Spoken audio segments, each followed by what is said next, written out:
Floyd and he was me, he would never have to fight again because that exhibition shit, as me being his little brother, hey, little bro, we finna do 10 rounds and we both gonna get 100+ million for it. Right. And we ain't never got to box again. Well, I already been getting these bets, but now it's time for you to get your.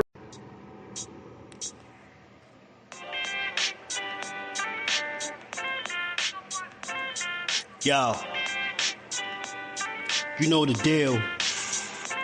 We back again. We never slacking. Word 'em up. Ladies and guys, whether if you drunk or you high, it's time to pay respects to the illest man alive. If you think you got a point, he'll shrink you down to size. And from there it's downhill like a slinky or a slide. Open your eyes, got a deep connection with the rise, so you might see them jump in whenever they go live. Peep it, this channel blowing up now, it's not a secret. With tons of exclusive interviews to listen to. Them other channels I hate, but yo, they missing clues. They start narratives, sip the goose and twist the truth. It don't take a rocket scientist to get the proof. Just click the live at 4 p.m. Eastern time. But when you chime in, make sure you keep it kind. But if cowards want to debate, then it's feasting time. My man JUSDUE shine, busy all the time. Grind 24/7, 365. Videos he might have 365. My rhyme sick, they make you do a 365. You get a rich if you think you fit to survive. It's JUSDUE boxing, time to click the live. Ain't no beginners, if you soft, you ain't down to ride. I crush you, respect too, it's JUSDUE. He got the illest boxing show on the internet. The boy been a threat and he ain't even had dinner yet. Word 'em up. Yeah. You know what time it is.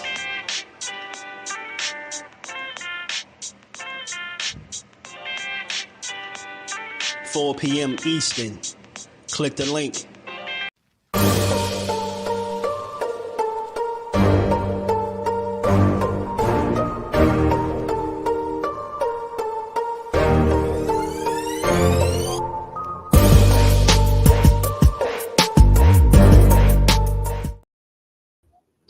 What's good? What's good? How the family feeling? How y'all feeling today?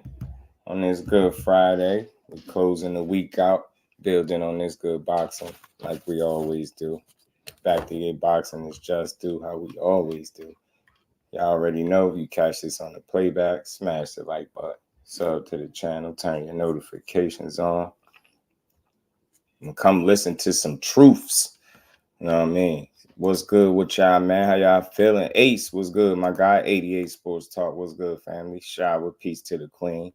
All airs, we appreciate you as always. My boxing mom is in the building. Barbara D, peace to the queen. Mike Mazak, my bro. Millen Films, what's good with it, bro? How you feeling? Devin might as well give dude $2 million, keep the courts out of his business. Yeah, that could have went bad for him, but I think he, you know, you never know what was said, right? But I'll give him credit for not like trying to go all out, right? He slipped a little shot in there, but he got up out of there, which was smart. You know what I'm saying? Opulent LDTV, what's good, fam? How you feeling? Jordan Smith, what's good, bro? How you feeling? What's good with y'all, man? Y'all tired of boxing? Yeah, y'all tired of the news? Y'all tired of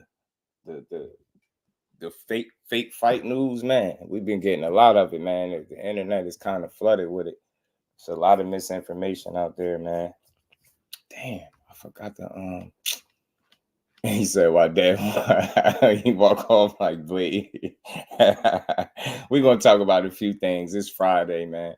Should have named this Freestyle Fridays. You know, freestyle fight days. How I was doing. Salute to everybody. Y'all smash the like button. Come rock out with your boy Cal Cool. Blessings, family. How you feeling? I meant to say something to you over there in the chat too, Cal. Man, you one of the most logical, fair, down the middle. If people don't tell you that, you are. I don't care who you like. When I see you comment, it's never like, you know, leaning too far to one side or the other. Like you seem to have a pretty reasonable like thought process on what the hell going on with these fights. That's not happening, man. Like you said, I think you mentioned how Loma, and you know, you said something that I said. He started a damn ripple effect. And I said this, it's crazy when you call it ahead of time. I said the minute he did that, I said, watch how many narratives we got to deal with, whether they true or not, but it's a lot of false narratives going on. These dudes really don't be wanting to fight for real, man. Some of these guys, you know, some of these dudes really don't be wanting to fight. But like I said, hold on. Did I put this up here real quick? We're going to get to it. We're going to talk about a few things, but we're going to touch on that a little bit too. But let's get to it. Let's get to this real quick. Because this ain't going to be long, man. Haney, man. Haney, man. He told y'all. He told y'all he gave y'all 3 months. Y'all thought he was playing? Y'all thought he was playing? He told y'all 3 months, and y'all think he playing? Think he out here playing? He got time to be playing with nobody. He got three months of pent-up frustration. He done been cheated. Get what I'm saying? He done been cheated. He done been knocked around. Like, he done been put in meme land forever. Like, you get what I'm saying? Dev ain't going. Like, check this out. All because of Ryan, he had to deal with shit like that.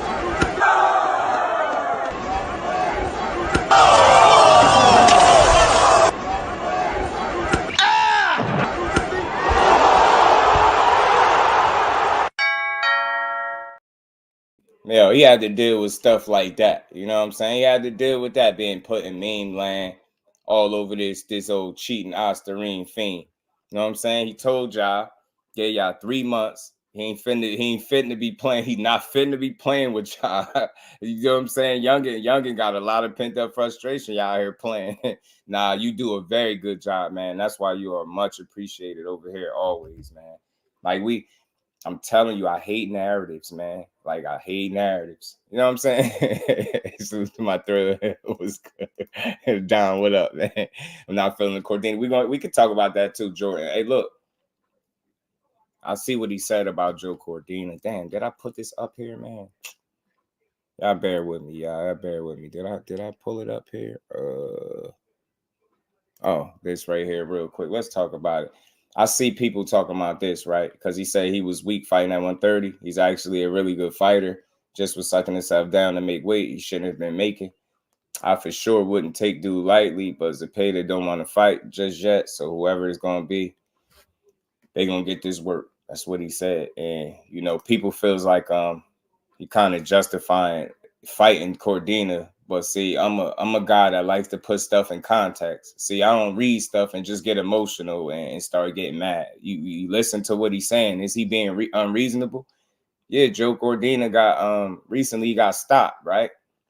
But if you look, he clearly was compromised at the weight. That's not nothing Shakur making up. You hear Cordina doing what now? Going where? Up a weight class. So he not saying nothing wrong. You could disagree there, but it's really not much to argue about. Like, if you think Joe Cordina is trash, then you think he's trash. But I hear people saying because he's coming off a knockout loss. I get it. Now, don't get me wrong. Do I want to see this fight? Hell no.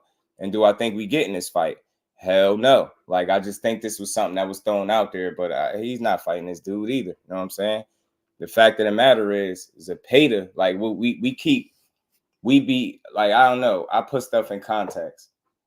The fact that we even hearing about a Joe Cordina is why. Because Zepeda is clearly still, he got cold feet. This dude was supposed to be in camp for him. He was supposed to be in camp to fight this dude. I gotta say, he was supposed to be in camp to fight this guy. And already he get cold feet again. He don't want to fight. You get what I'm saying? So that's where I be at with it. It's frustrating when you see that. Every time it's a credible guy, they do something different. Whether they go in another direction, whatever they do is never just a fight. And then we got to deal with, oh, well, I don't like this fight for him. We don't either. But the fights we like for him, people ain't playing ball. You get what I'm saying? So it's frustrating, man. I just feel like Zepeda, man, he got 30, 31 fights. Come on, dude. How you don't want to fight? I understand. Now, listen, if you get in a tank fight, cool. Like, I understand anybody taking a tank fight over any other fight. But I don't think that's what's happening either. I don't think tank fighting Zepeda. Zepeda about to fight another body that he can beat up on, bro. You know what I mean? That his frustrations out of the new fair operator. That's what he doing. Kingston said Ryan groupies be, yeah, they be wild. They be wild. Case. Lisa Smith, peace to the queen. How you feeling today? Always good to see you. Jaron Boots Ennis rematching Karen. Nope. Man, I don't want to jump. I don't want to be all over the place, y'all. So it's still early in the stream. I don't want to be jumping all over the place, but I'm just trying to touch on this stuff that's out there that people was speaking about, right? No, I don't think Shakur's fighting Joe Cordina. You know what I'm saying? Like, just people got to start thinking a little bit. You get what I'm saying? You think he want to fight him in his first fight at 35? Like, absolutely not. Coming off a knockout. So think about it. Like, he ain't get that far. You think him coming off a knockout gets a Shakur fight? It don't even make sense. Why would they even go that route? That does nothing for his career to beat up on Joe Cordina. You get what I'm saying? So, nah, man, I think Zepeda need to stop playing around. I think he need to stand on business and take one of these real fights. You know what I mean? Yeah, I hear about him having a kid. And time off, look, it's understandable, but it's like every time you turn around, bro, it's up. You know what I mean? Shout out to my guy, Jannar here. Appreciate you, bro. Melanie Queen, peace to the queen. How you feeling? Yeah, Karen is the IBF mandatory. Yeah, but that's not happening either. And again, we're gonna talk about all this. Cordina, in my opinion, as far from what I understand, that's not happening at all. That just was thrown out there. He's not fighting that dude. I know he gave him some just due by saying he's a really good fighter, but if we being 100 outside of the knockout losses, Cordina showed that he's a good fighter. Yes. You know what I mean? Did he get knocked out in his last fight? Yes. Should he have been in the ring at that weight? Absolutely not. So he ain't lying. You know what I'm saying? He's not lying. But no, we don't want to see this fight. We wanted to see Tank. We wanted to see Zepeda. But you know what I mean? We gotta sit tight a little bit longer, man. Cash Sports, what's good with it, bro? How you feeling? The box story and in the building. So, like I said, I just don't like the narratives. Zepeda got cold feet again. Or look, I'll give him the benefit of the doubt. He said he had a kid. He want to take some time off, understandably so. I get it. When you just have a kid, you want to be there for sure. You know what I'm saying? Make no mistake about it. And especially, I can only imagine as a fighter, they spend so much of their time away from their families anyway. So if they got an opportunity when they have a kid, bring a new life into the world to spend time with them, I could totally understand that as a man, as a father. So, but it's just unfortunate. And the timing, it couldn't be worse. The timing couldn't be worse because we need good fights. And like I said, I was hearing that this fight was on the way. They popped it. They threw the alley-oop, set it up, and Zepeda got other plans, man. He on chill mode. Detroit, BC. What it do, my guy? How you feeling, bro? So that's just what it is. But he ain't fighting him, and I don't know why people putting so much stock into it. It was just a tweet. You know what I'm saying? Hey, I don't see them dudes mixing it up. And boom. Hold on. Let me get to this. Put this up here. My bad. This is what bro was talking about. The IBF has now officially ordered Jaron Boots Ennis to defend his IBF welterweight world title in a rematch versus Karen Shukadazian next. Eddie Hearn has revealed. That's one side of it, right? That's one part of it. But we know that the sanctioning body's been ordering fights for how long? Forever now, and they don't always happen. Remember they ordered Shakur and Pitbull? You remember that? So ordering fights don't really mean all that much. It don't mean that that's the fight that's coming up. But that's not the end of it. Hearn also said that they've made an offer to Mario Barrios for WBC and the IBF unification. You see what I'm saying? WBC and IBF unifications. Unifications trump what? Mandatories. Shukadazian is a mandatory, but if he was to get in there with Mario Barrios, it'd be a unification, which trumps the mandatory obligation. You get what I'm saying? So I know when people hear, like, my thing is this, like, I'm very, very logical and reasonable. When I read a tweet like this, it's like people see it and they just read half of it and that's what they go with. Yeah, he about to fight Karen next. Yo, nah, he the IBF mandatory. They just ordered it. So what? That don't mean he about to fight him next because they ordered it. In the same tweet, they speaking of a unification fight, which would trump that mandatory immediately. Why wouldn't that fight happen? Boots and Barrios is a great fight to make. You get what I'm saying? It's a great fight to make. So if I'm reading this, I'm not reading this and then I'm coming back saying, yo, Boots fighting Karen. You're like, what? How do you know that? You get what I'm saying? Like, based off what? Because they ordered it? So again, he also made an offer to Mario Barrios, and we just gotta wait and see. Like, we be jumping the gun. That's why I say YouTube speed and boxing speed, boxing business speed is two different things. I'm learning that more and more every day. We be on 100 miles per hour and they just be on cruise control. You get what I'm saying? We be trying to get everything right now. Yeah, he's fighting Karen again, man.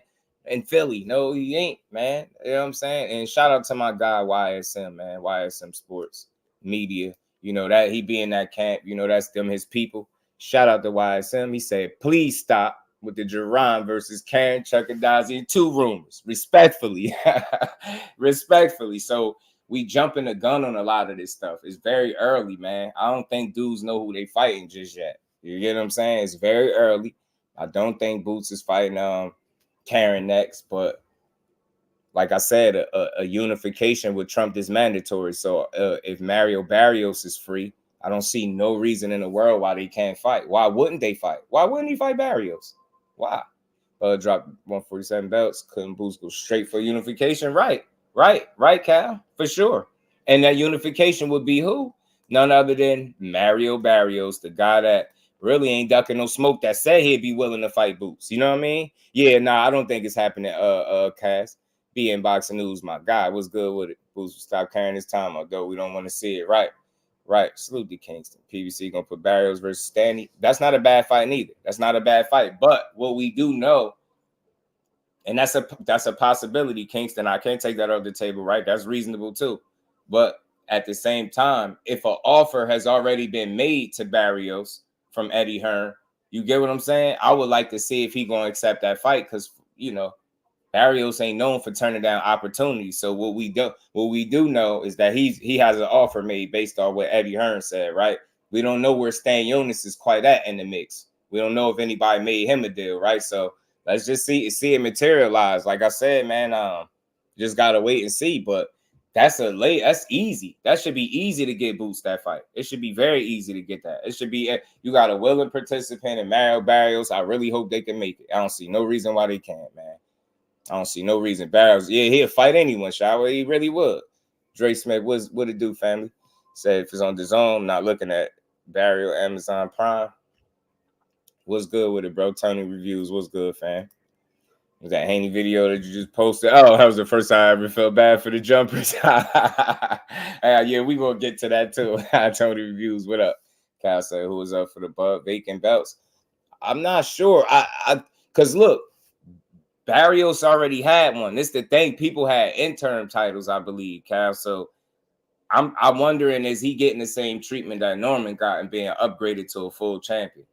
You get what I'm saying? Because with this, with Hearn offering it to him, he's saying that's a unification. And remember, didn't Barrios win a interim title in his last fight or the fight before? So that's why he's saying it'd be a unification. But I'm guessing that's the fight for Boots. Like, let's not even play around with it. If it can't be a Stan Jonas or something, it definitely should be Barrios. Mike Biggs boxing, my bro. What's good with it, bro? How you feeling, man?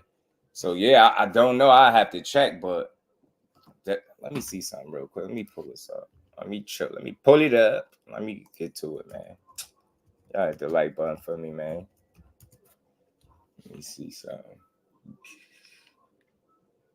El Azteca. Yeah.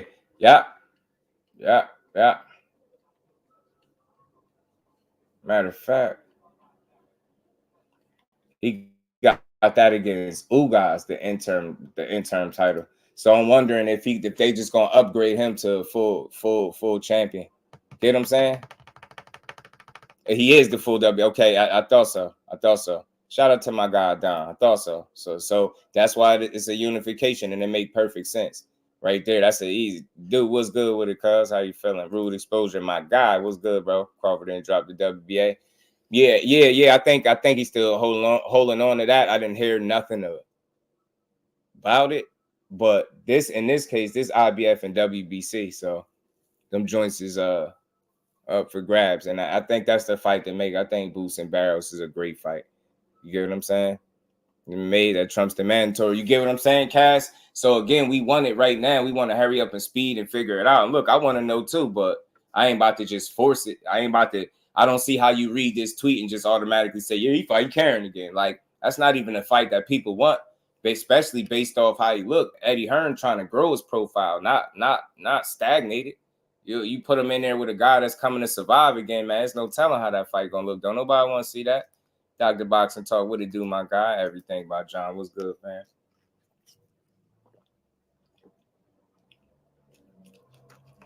I'll say this. What's good, DBT? I'll say this. Everything by John. This fight intrigues me. This fight interests me. This fight, I feel good about this fight for Boots. If they can deliver him a Mario Barrios, that's one of those. That's one of the belts out the way. He already got one. If he can fight him in a unification, you get what I'm saying? Unify. I would like that for him. But if it's a situation where politics is just going to prevent him from chasing chasing his goals and getting those other belts, then I would like to see him go to 54. So it's an interesting situation to kind of weigh out, right?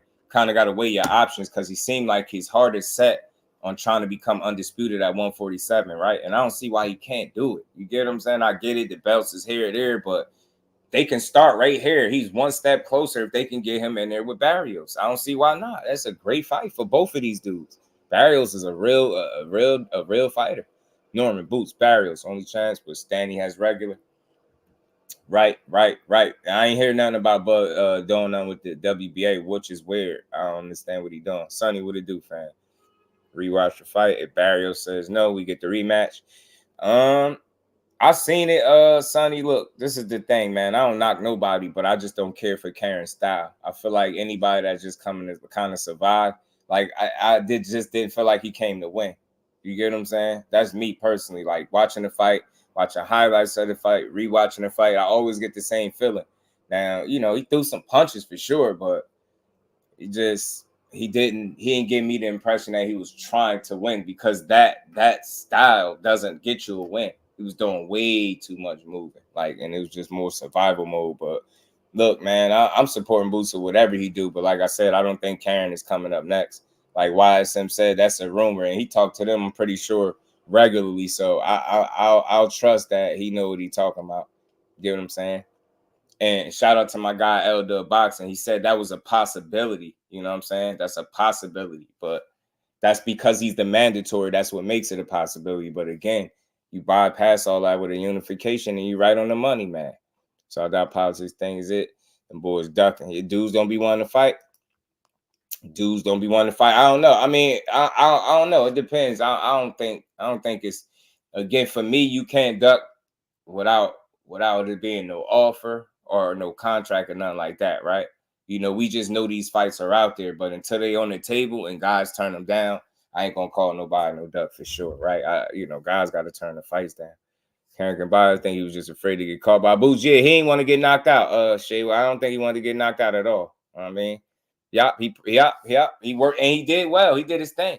He did his thing. He took Boots the distance, man. That was the first time we seen that in long ass time. You get what I'm saying? So, kudos to him, but that style, the only thing that could ever do is what it just did, survive. You know what I'm saying? And it'll never get you to win against a guy like Boots. Boots way too relentless and bring way too much pressure, and he just never stopped for you to ever beat him just primarily just moving away from him. Like, it's not gonna work out. You know what I mean? But so shout out to Karen, man. That was the only fight that I could say he fought like that, where he was just moving away. Like, it was weird. It was weird to see, man. It was weird. It was weird, but it is what it is. He survived. I mean, moral victory for him. He didn't get his head knocked off his shoulder. You know what I'm saying? But again, man, I think that's just rumors. I don't think Karen getting back in there. I think Eddie Hearn is really trying to put Boots in a position to be great, to further his profile. I understand him being a mandatory, but like I said, if he can get a unification fight, I'd rather see him and Barrios for the first time rather than seeing a rematch of Karen. I don't think Karen did anything that would warrant a rematch over a unification, as well as it already trumping that mandatory obligation. I just don't want to see it. You know what I'm saying? Now, unless he come in with a different attitude, which is a gamble or a risk, I'm not sure that he's confident that, he can beat Boots by coming forward and trying to actually fight. So I don't care to see it. Boots fight down so many times. I had to quiet out. Yeah, dudes don't be wanting to fight Boots, man. Kansas like Shakur. I don't think Boots can beat mobile fighter in my opinion. Ellis was dropped because he would have ended Boots. I don't think so. And I don't think Karen is anything like Shakur at all. I've never looked at Karen and say, yeah, that's he fight like Shakur. Hell nah. I won't dare do that. I won't dare do that. Yeah, he survived, but Shakur don't fight like that. Defensive, yeah, but they don't fight like that. Hell nah. But Rashidi Ellis is a beast. I like Rashidi. Speaking of Rashidi, I got a quick little Rashidi Ellis sighting for you. Got a little quick Rashidi Ellis sighting for y'all. Yo, shut up. You came up here and did nothing. Shut your bitch ass up. Shut up. Talk to him, nigga. Do something.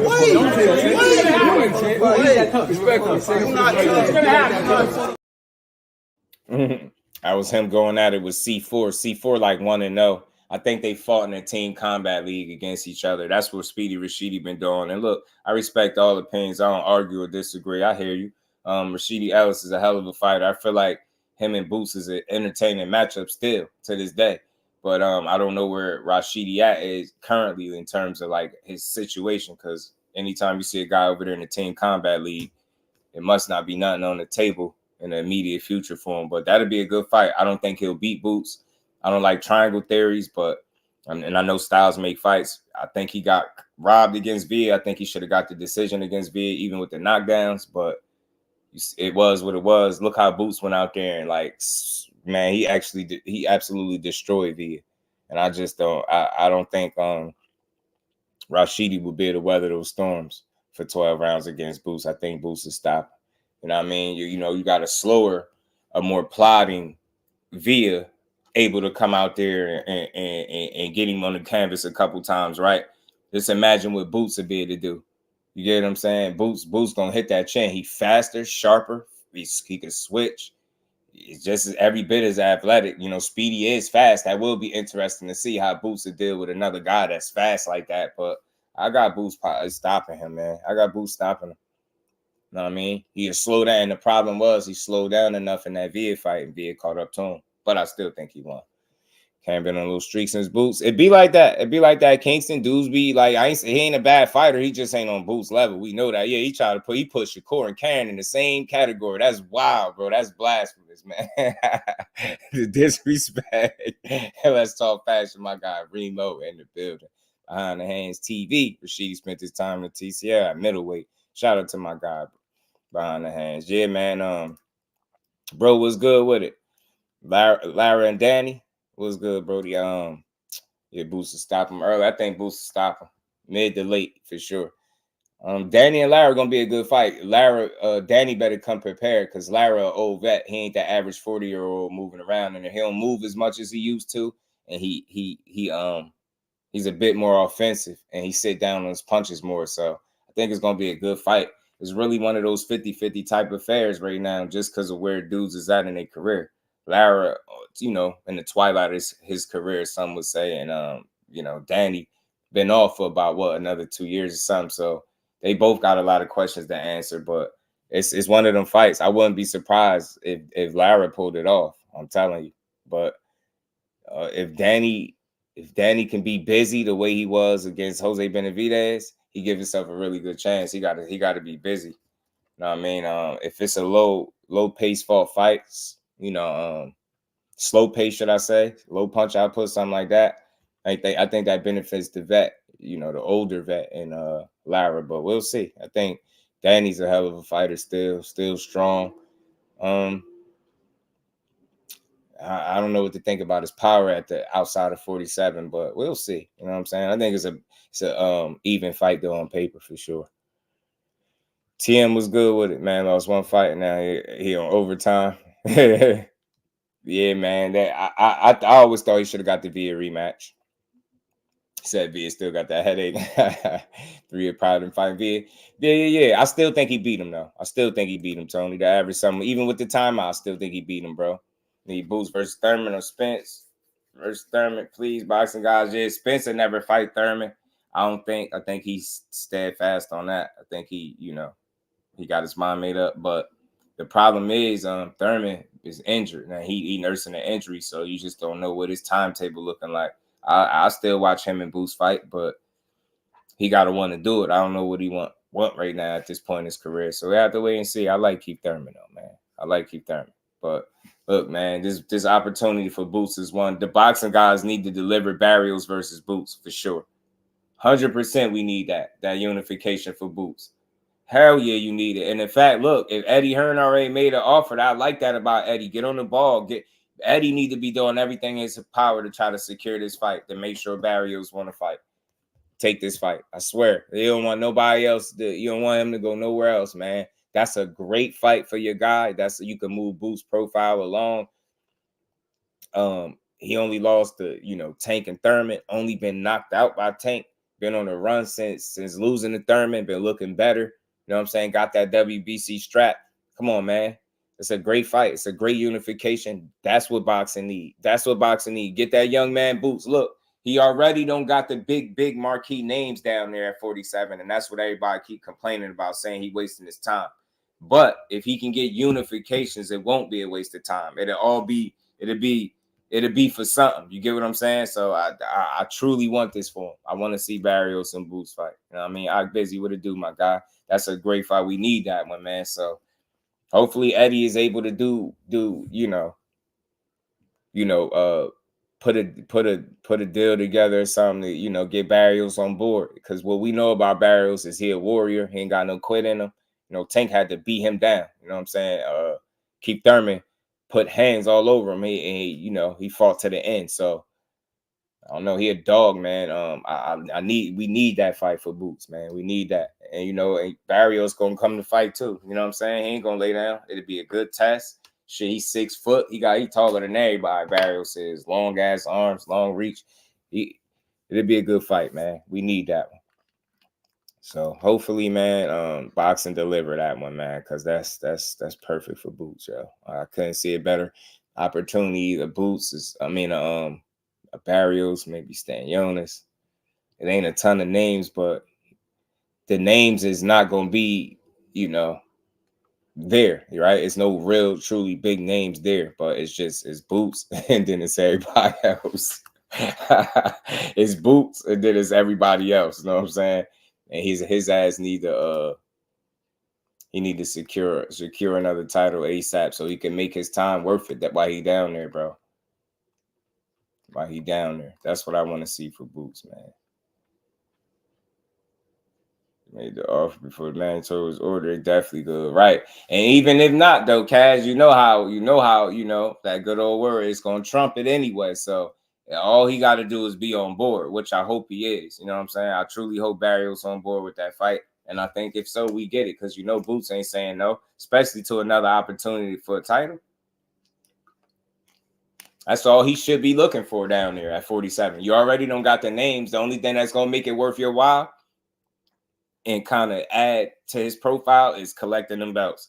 There's not a big enough name down there, and I don't think he don't have a rival. Like, I think Virgil Ortiz was sort of his guy to fight down there, and we all see how that went. Virgil now at 54, so he don't have a rival down there. He don't have nobody equal, I don't think, to his skill level and talent down there. So but he has guys that has titles, and he need those titles, and they're held. Barrios is good. Stanionis a good fighter. You get what I'm saying? So he got some solid names to be able to fight. But the key is, the question is, can he get him in the ring? Right? You need those people to get in the ring, man. Hold on. Let me take this off real quick. Oh, no. You know what? Let me touch on this for a second. So again, man, I got a couple clips from Turkey Al-Sheikh. He was on the Twitter Spaces talking about different fights and stuff like that. But one of them I hear he was talking about making was a fight between Big Bang Zhang and Martin Bakoli. The first week of December. Heavyweight fight. That's a great fight, man. Big Bang Zhang, he got 2 punchers, 2 immovable objects. That should be a hell of a fight. Somebody getting knocked out. I don't see that fight going the distance. No way. But I'm rocking with Big Bang Zhang from Jersey. You know what I mean? So I would like to see that. And I think Bakoli called him out. For right now, people on my level, and people are allowed to fight because I'm at number 6 now in top 10. I would like to fight someone from 8, 7, 8, 9, 10. But I'll mention Zhang. It will be a good fight because I want to start that match. I'll mention Kabai. That was a big fight, good fight. I'll say Joseph Parker. That's a good fight. That's 3 names. So you heard it, man. He named a couple names, Joseph Parker. But you know what? The best name he named was Zhang. And already, Turkey Al-Sheikh is thinking about trying to make that fight for the first week of December. Look, I can't be mad at what this dude is doing. I like these fights. I like these matchups. I don't know if he putting them together in his head or somebody putting a bug in his ear and whispering is there a matchmaker over there on his side? But this will be another good heavyweight fight, bro. He putting together some good fights, and or he at least suggesting and talking about putting up some good fights, right? So this would be another one. You get what I'm saying? Peace to the queen of rain. How you feeling? Jaron versus Barrios, Stanley versus Norman Jr. Oh, see, I like that, Kingston. I like that, bro. I like that. I ain't gonna lie to you now. I like that. I like that. I like that a lot, matter of fact. I do. I like that a lot. I like that a lot because, look, I ain't gonna lie. I love Barrios. He ain't gonna go down without a fight. But I got Boots beating him. Stan Jonas and Norman, man, that's a toss-up, man. It's a good fight. That's two dudes that don't want to take a backward step. They gonna bring it. You know what I'm saying? Action-packed. And then the winners fight each other. You know what I'm saying? The winners fight each other. Man, I like that. I like that. I do. I really like that. Yeah, but Coley is a problem, bro. I think Zane stops Coley. Zane more agile. He can move. Yeah, he can move a little bit better. He ain't as rooted to the ground as Bacoli is. Bacoli got he got heavy feet, heavy legs. I don't know. He like a tree in the ring. I keep saying it. He like his legs like 2 tree trunks, bro. Tony said Bacoli will stop Zhang in 7 or 8. I mean, look, Tony, I can't say it sound crazy. Them dudes is punching. Bacoli is punching, bro. He spun. You see how he spun Jared Anderson's head on one of them knockdowns? I was like, wow, man. That's why I knew that young man getting back up. I said, yeah, he keep getting up. He got tons of heart. You know what I'm saying? That's the name he mentioned was Caballero. I like that. I ain't mad at that. I stay low key. What's good, fam? I like Caballero too, but I like the fact that he mentioned Zhang. Zhang is a good name. You know what I mean? He's coming off a big win over Wilder, knockout win. Say what you want, right? It's impressive to a lot of people. So, Bacoli coming off a big win, knockout win over the undefeated Jared Anderson, right? Why not put them in the ring together? I think it's a good fight. And I think it could go either way. But I'm rocking with Zane, man. I think Big Bang Zane can move a bit better in there. They both some big guys, right? But I think Zane, and I like Zane. I like the way he shoot his punches, man. Zane be throwing them joints straight down the pipe, man. Zane throw them joints straight down the pipe, and they got plenty of weight on them. Plenty of weight on them. Zane might wipe Bacoli in the summer. I think so. I'm telling you, because them legs not moving like that. Zane plant, he get you with that left hand, bro. I'm telling you. Bacoli uppercut slow and deadly. It damn sure is. He clipped my boy Jared. I was like, damn, man, that boy was punching hard as hell. And they keep calling him the modern day George Foreman, man. He do remind me of Big George, man. He's strong as hell, strong and sturdy.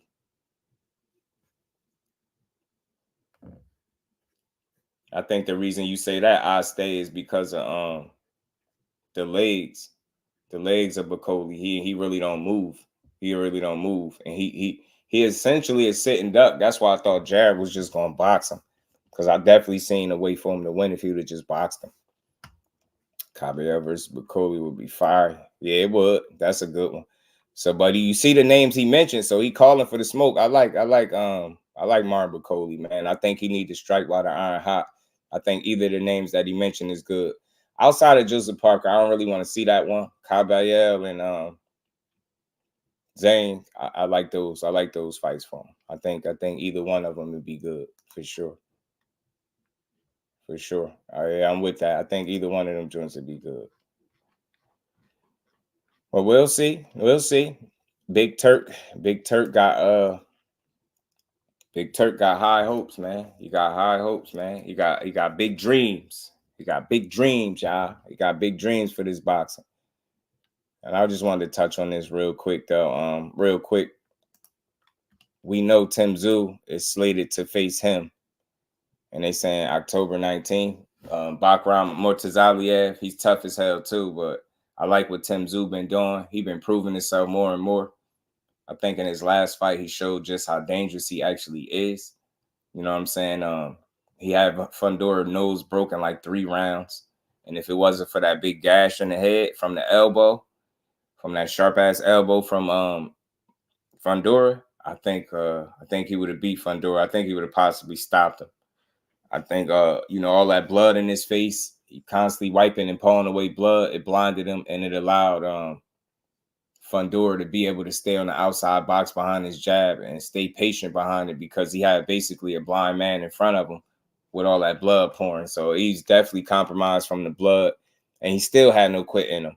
And he got some of that Arthur Better Beef in him, man. Arthur Better Beef had a cut and started fighting harder. Tszyu was doing the same thing. He was fighting hard as hell. And I could just imagine losing that much blood and having to fight that hard, taking all them shots. It was a bloodbath. So I see this fight being a damn good fight. Again, these dudes aren't boxers. They're fighters. You get what I'm saying? Of course, they can box, but they fight. They come to fight. And I think Tszyu can box very well. I think he technically sound.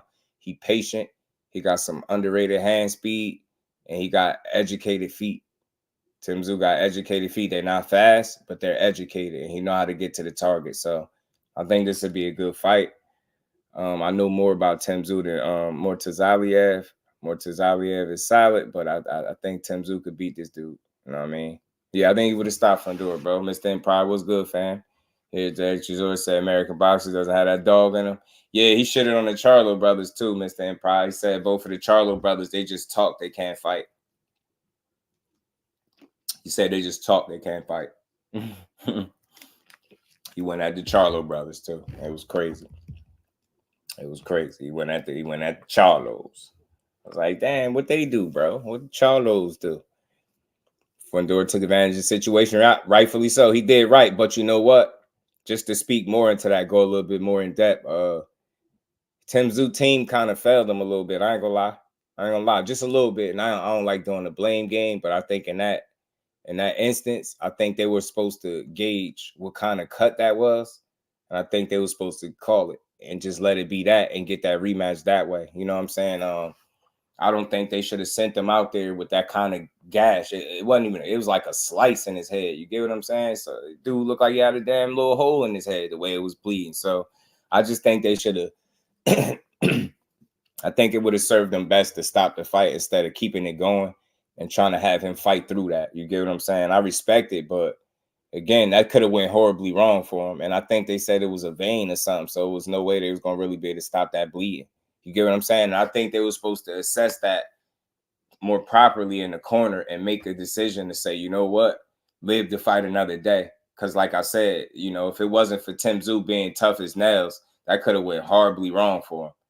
You know what I'm saying? It could have went horribly wrong for him, but nonetheless, he made it through the fight, but he lost. And, you know what I mean? I definitely think it was because of the blood. He lost a lot of blood. It looked crazy. Cornelius, what it do, my guy? Yeah, new cut, man. I'm telling you, man. You know, them scalp cuts bleed the word. Yeah. And then where it was at, what they were saying, it was like a vein there or something. So it was just going to keep pouring out. So I think they were supposed to figure that out a lot sooner and do something about it. And they didn't. And they let it rock out. And like I said, he took a loss. But nonetheless, his cut is healed now. He back. This is the fight that they said he getting with Murtazaliev October 19th. Look, I want to see this, and I'm rooting for Tszyu. He wins this fight. Anchor Cruz is a bleeder. Yeah, right. She be leaking. But if he wins this fight, y'all, you know what I mean? Here's Erickson. Oh, my bad. That's the wrong one. Here's Erickson Lubin. You know what I mean? Erickson Lubin said December is on. Just handle yours first, Timothy. He called him Timothy. That's funny. Called Timothy. This is Erickson Lubin because, you know, they were supposed to fight too, but they had some type of, I think, issue with the miscommunication. I think Tszyu said Lubin might have hurt his hand or something to that effect. So, you know, they was trying to say Lubin ducked or pulled out, but he said that wasn't true. So now you see him tweeting now. He said December is on. Just handle your business. So, hey, look, 154 is really like that. That's one of the best divisions in boxing.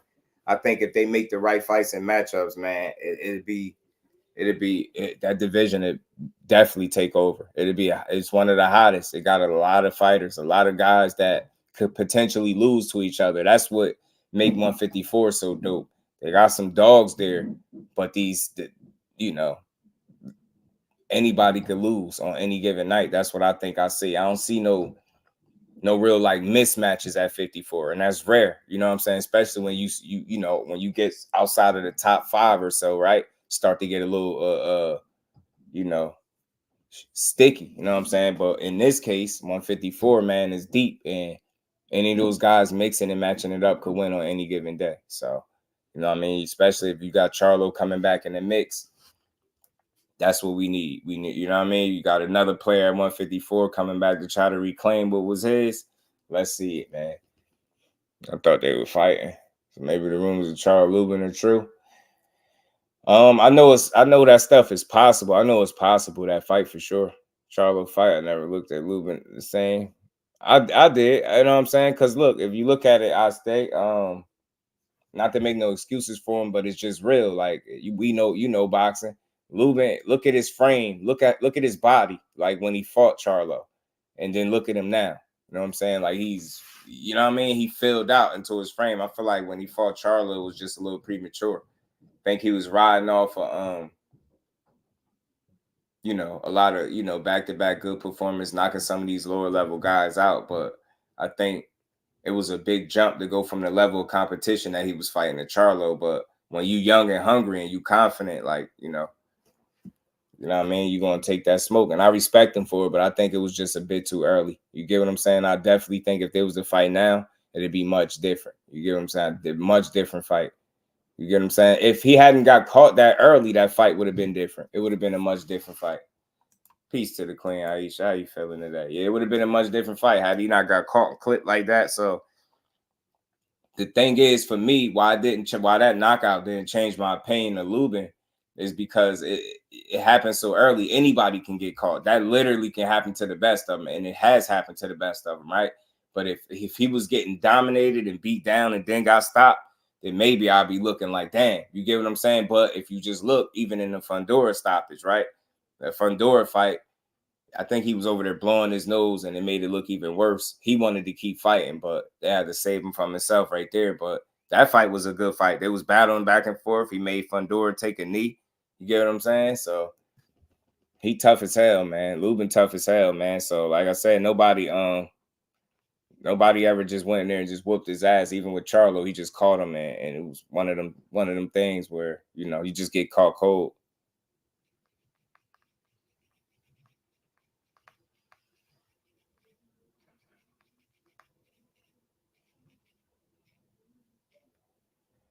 Man, everybody's still sending me that Devin and little carnival situation. But yeah, man, Lubin, I want to see him in Tszyu. So look, Tszyu get past Murtazaliev December. We could be looking for this around December time. And I think again, Lubin, man, this is one dude I really want to see get a title, man. I think it's that close. And he ain't had no easy road there. He don't turn down no fights, turn down no smoke. And this is definitely somebody I want to see win the title. So we'll see, man. We'll see. Lubin got his work cut out for him, though. If he got to fight Tszyu for a title, you know what I mean, to get in position for a title, that's not going to be easy. The thing is with Tszyu, I think Lubin is a better boxer than Tszyu, more athletic than Tszyu. But that don't always get you to win. Tszyu tough as nails, and he can box, like I said. And punch too. You heard Crawford only wants Canelo. Yeah, so look, we moving into it because I wasn't gonna stay on this too long anyway. I just wanted to, speak on that a little bit because I like Erickson Lubin. And again, just another player at 154 waiting for his opportunity. We got Tszyu, Bakhram Murtazaliev in October. And the winner of that, regardless, I think should face Tszyu anyway. I mean, Erickson Lubin anyway. I think the winner should face Erickson Lubin anyway. Hold on, Almost let the laptop die on me, yeah. Almost let my laptop die, yeah. Why y'all ain't telling me y'all was gonna let my laptop die? Y'all ain't nobody telling me my laptop was dying. 6 Block was good with it. Devin Haney's a whole damn, man. What's up with the shout out to the mighty LDBC, man? We don't do that. You know, the Butcher was good with it, man. You know, we've been listening. You could be mad at the fighters, but I don't do no personals. You know what I'm saying? Shout out to them guys, man. The family. Tszyu has power. Took me a minute to see it. Oh, yeah. And think about who his dad is, Shaver Costa Tszyu. You know what I'm saying? Costa Tszyu. Costa had them hands too. Costa had them hands too. D for the win, my guy. What's good with it? Don't tell Mr. Cook up on the big bro. Nah, you ain't missing. You ain't missing. I had something told me not to go there too early. Nah, you ain't missing. We gonna get to it though. But I see bro mentioned that Crawford only wants to fight Canelo and Turkey back and talks with Nello. Yes, I heard that. I got the couple of clips where Turkey was talking in there. So we're gonna get to that, and then we're gonna get to Dev Haney and the little fair incident. So let's play it. Let's get to some of this stuff Turkey was saying in these Twitter spaces, man. I got a couple little clips from him. Because that wasn't all he was talking about. He spoke about that. And he also spoke about some more heavyweight action too. You know what I'm saying? So let's get to it. Let me see which one I'm gonna start with. The Canelo situation is strange. We are talking with him for a long time now to doing big fight with him. Okay, what bothered me when he announced he respect me, What's but good, he buddy? doesn't like Me too. what Gia and Real Season doing to boxing. After that, I respond with what I respond, and he sending indirect message to me by someone and said, "No, I am respecting you, but there was situation between me and Eddie when we talk, and I don't like the way of Eddie talking to me." Then I said, "It is not my responsibility if something happened between you and someone else. Why get me inside this?" Yes. You understand me? Yeah. Why get me inside this? You understand me? Why get me inside this? Yeah, I'm gonna start saying that to people too. I'm still in Turkey slang, bro. Why get me inside this? He basically saying why involve him. So remember when we heard Canelo was saying, Richard Paris, what it do, my guy? When we was hearing Canelo, yeah, Castano, I seen a sighting of him a while back. He was on live. Looked like he picked up some weight, but I think he back in the gym. I don't know what his next plan, next move is, but I did see it Brian Castano sighting. Does Jamel Charlo undisputed hold weight now? Absolutely, hell yeah, it do. It's gonna always hold weight, bro. Because it's something you can't deny or take from him. You get what I'm saying? Something you can't deny or take from him. It holds absolutely, and it was a hell of a run. He ain't ducked nobody on the way there. He took a loss, avenged it, had a draw, avenged it by both of those by knockout. Jamel Charlo is a hell of a fighter. And don't let the anomaly on his resume, which was the Canelo fight, fool y'all. That was a handicap match. He should have never been in that. Don't be fooled. He thought he was getting that same Canelo that he'd been looking at when they was at 154. He didn't realize that was a much different physical specimen. This is years later, a lot more experience. Get what I'm saying? More weight classes. Get what I'm saying? So he just, you know what I mean? But that was a handicap match. So don't be fooled by that. Jamel Charlo is a hell of a fighter. Hell of a fighter. We should all know that. Don't be fooled, man. Don't be fooled. Canelo beat a lot of those dudes jumping up in handicap matches. And I can't. You think I'm gonna overpraise a guy for winning a handicap match when I see it? You got a young monster, young lion, and David Benavidez breathing down your neck, and you ain't trying to fight him. Shout out to the mighty Warriors too, man. I'm gonna start saying that. Shout out to the people that come through that don't type. They just be playing the cut. Y'all are appreciated too, because I know it's a fair amount of y'all in here. Shout out to the mighty Warriors, as my bro Jay call it. All the fighters waiting on that call from Turkey. D1, what's good with it, fam? So I work 60 hours this week. You exhausted, man. Kick your feet up, D1. Working hard as hell. I know. Big Dre, my guy. Big B-Lo, had the E. Howdy, partner. How you feeling, Queen? Voyeur mode activated. Appreciate you, Big Dre. Shout out to you, bro. But yeah, let's not be fooled by that. You get what I'm saying, Shay? Don't be fooled by by no handicap match, Mel Charlo is the guy. You know what I mean? He just went to go get it back, and he thought he had one. He thought he synced something with Canelo, and he synced wrong. You know what I'm saying? It's okay. It happens. Peekaboo crew member. Salute to my guy, D1. Appreciate you. Yeah, you get what I'm saying? He's up 2 weight classes, bro. We so hard on these fighters that, you know, it's not, listen, critique them all you want, but over here, I'm going to always put this shit in context. A long layoff, a broken hand, 2 weight classes, no acclimation, the list goes on and on. That is a handicap match in boxing. You get what I'm saying? So, look, man, if Jermell Charlo come back and return, man, and he make another run, like, think about it. He can make another run at Undisputed. He could come back and try to get what's his. He is the champion in recess. I do want to see it. I like Charlo, man. I don't dislike Charlo at all. You know what I'm saying? I hate that. I hated the way the Canelo fight looked too, but I know what it is, you know? You just got to take your opportunities sometimes, and that's what he did, you know? What is this, bro? What is this? What's going on? Yeah, I'm on fumes, right? I know how that be, bro. I know how it be. Tired, bro. Putting that work in. It's all good, man. Hopefully you can kick your feet up now, bro. You know what I mean? Just chill out. You know what I mean? On this Good Friday. But yeah, man, Mel come back, man. That's what you want to see. You want to see Mel come back. But let's get back to Turkey, man. He said you see what he said about Canelo? He said it's a bit strange. They've been in talks for a while now. So at first it was sounding like they was beefing, it seemed like, going back and forth. Now it seemed like they closer to being on the same accord. Seemed like Canelo was on board with working with him, and the same in return. So, you know what I mean? Let me keep playing this, though. Boots versus Bud. Casanova, what's good with it? Yeah, you know what? We're going to get into that because I think they mentioned that in one of these clips, too. We ain't done. Let's get to the next clip. I'm going to ask you about a fight that I really like. Terence Crawford versus Boots Ennis. Do you like it? There you go, Casanova. Great fight, but not the top fight we want to see it. Okay. What would your top next fights be for Crawford away from Canelo? I don't think Crawford will fight anyone except Canelo. Okay, this is my opinion. Yeah. This is my opinion, and yes. This is what I feel. But it is about him. We give him offer for Ortiz, and I don't know if he will take it or not. But we have an agreement to do big fight for Ortiz if Crawford doesn't take the fight. Okay, so we could see.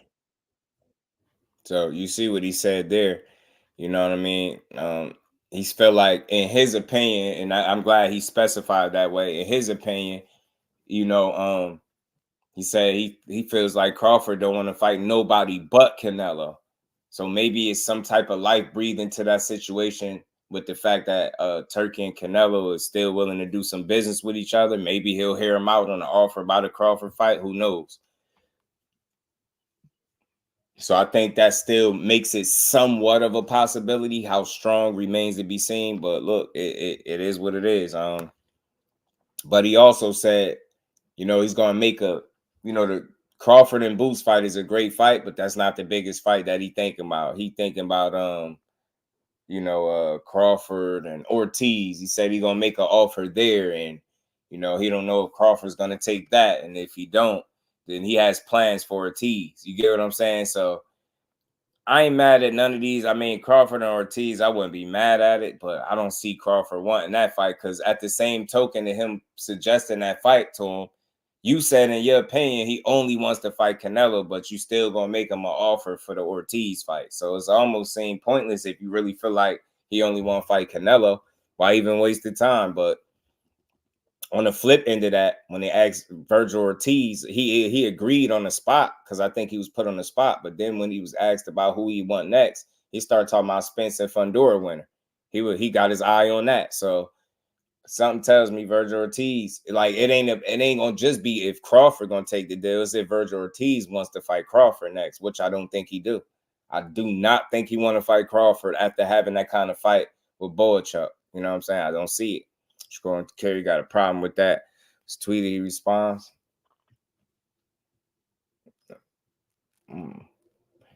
Nello is payday. Yeah, he is, man. But make no mistakes, Nello Sparks. Yeah, he had to swim without getting wet, Tony. It'd be one of them fights, man. But he had to swim without getting wet for sure, man.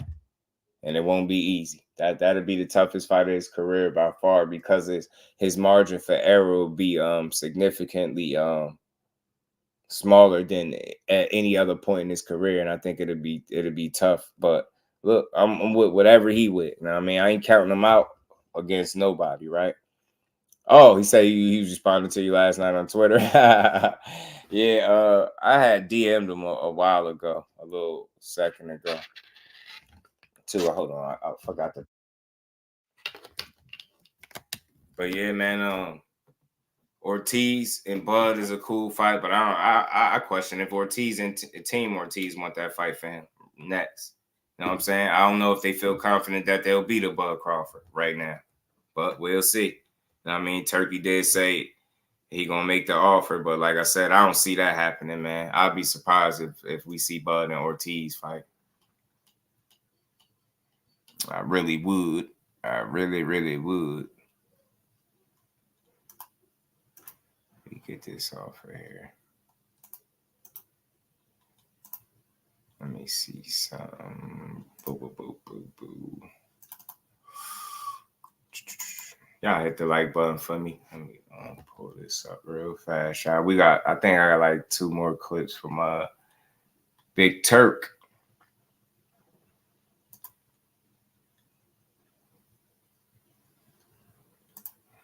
What is this? Let me see something real quick, y'all. Oh, okay, I had that up there already. I don't usually you say you need a rematch, like Robert Garcia said. Yeah, he do. We need I think a rematch makes sense. It was that kind of fight. It damn near warrants a rematch, right? So I wouldn't be against seeing it. I think the first fight was one of them, but I do still feel like Ortiz beat him. But I think a rematch, somebody could win the fight more clearly, and I would like to see that. So it remains to be seen. I wonder what they want to do after they got that kind of close fight. Do they want to run it back? You know, do they want to run it back is the question. But in terms of core, I don't really like to speak on what I be talking about, because sometimes I be reaching out to the fighters and stuff like that. But I ain't gonna say what I said. But for all the people, this is to all the false narratives. This was a response to all the false narratives, pretty much. He turned down a Tank fight, fighting Joe Cordina and all that stuff. This is what he said. You know what I'm saying? So Champ said, he said people ignorant, they ain't smart enough to put 2 and 2 together. You know what I mean? So make of that what you will. When I get tired of narratives, every now and then I'll reach out to a fighter, I'll say something to them, and they reach back. I don't usually even offer up what they say, but that is something that he said to me. You know what I mean? Like, nah, like these people just be believing anything pretty much. I know what he's saying. So it's a lot. It's what it is it's very early, bro. That's all. It's very early, and ain't no decisions been made. And I keep saying this because I'm very fair, right? I think, and I'm always trying to figure it out, y'all. What the disconnect is. And I think is like the speed in which we move and we have these conversations versus how they move and have their conversations, right? So when we hear stuff, you get what I'm saying? We need something to talk about. So, you know what I mean? And it's unfortunate that a lot of this stuff be misinformation. Like, for instance, the Zepeda thing was real. But you see, he pretty much got cold feet, or he taking time off with his family, right? He just had a kid or something like that. Understandable. But you see how that it's always a ripple effect. It's people don't be wanting fights when the opportunity be there. Now, as far as if he got offered something like that, no, that's why I was saying that. Shout out to my guy Upper Echelon. I was saying that over there. There's been no offer on the table from him. Like, this is the problem that people are having. He can't facilitate that fight by himself. They got to be interested in the fight as well. And when I say they, I'm not just meaning Team and Tank Davis. Get what I'm saying? PBC, Tank ain't going to make the offer himself.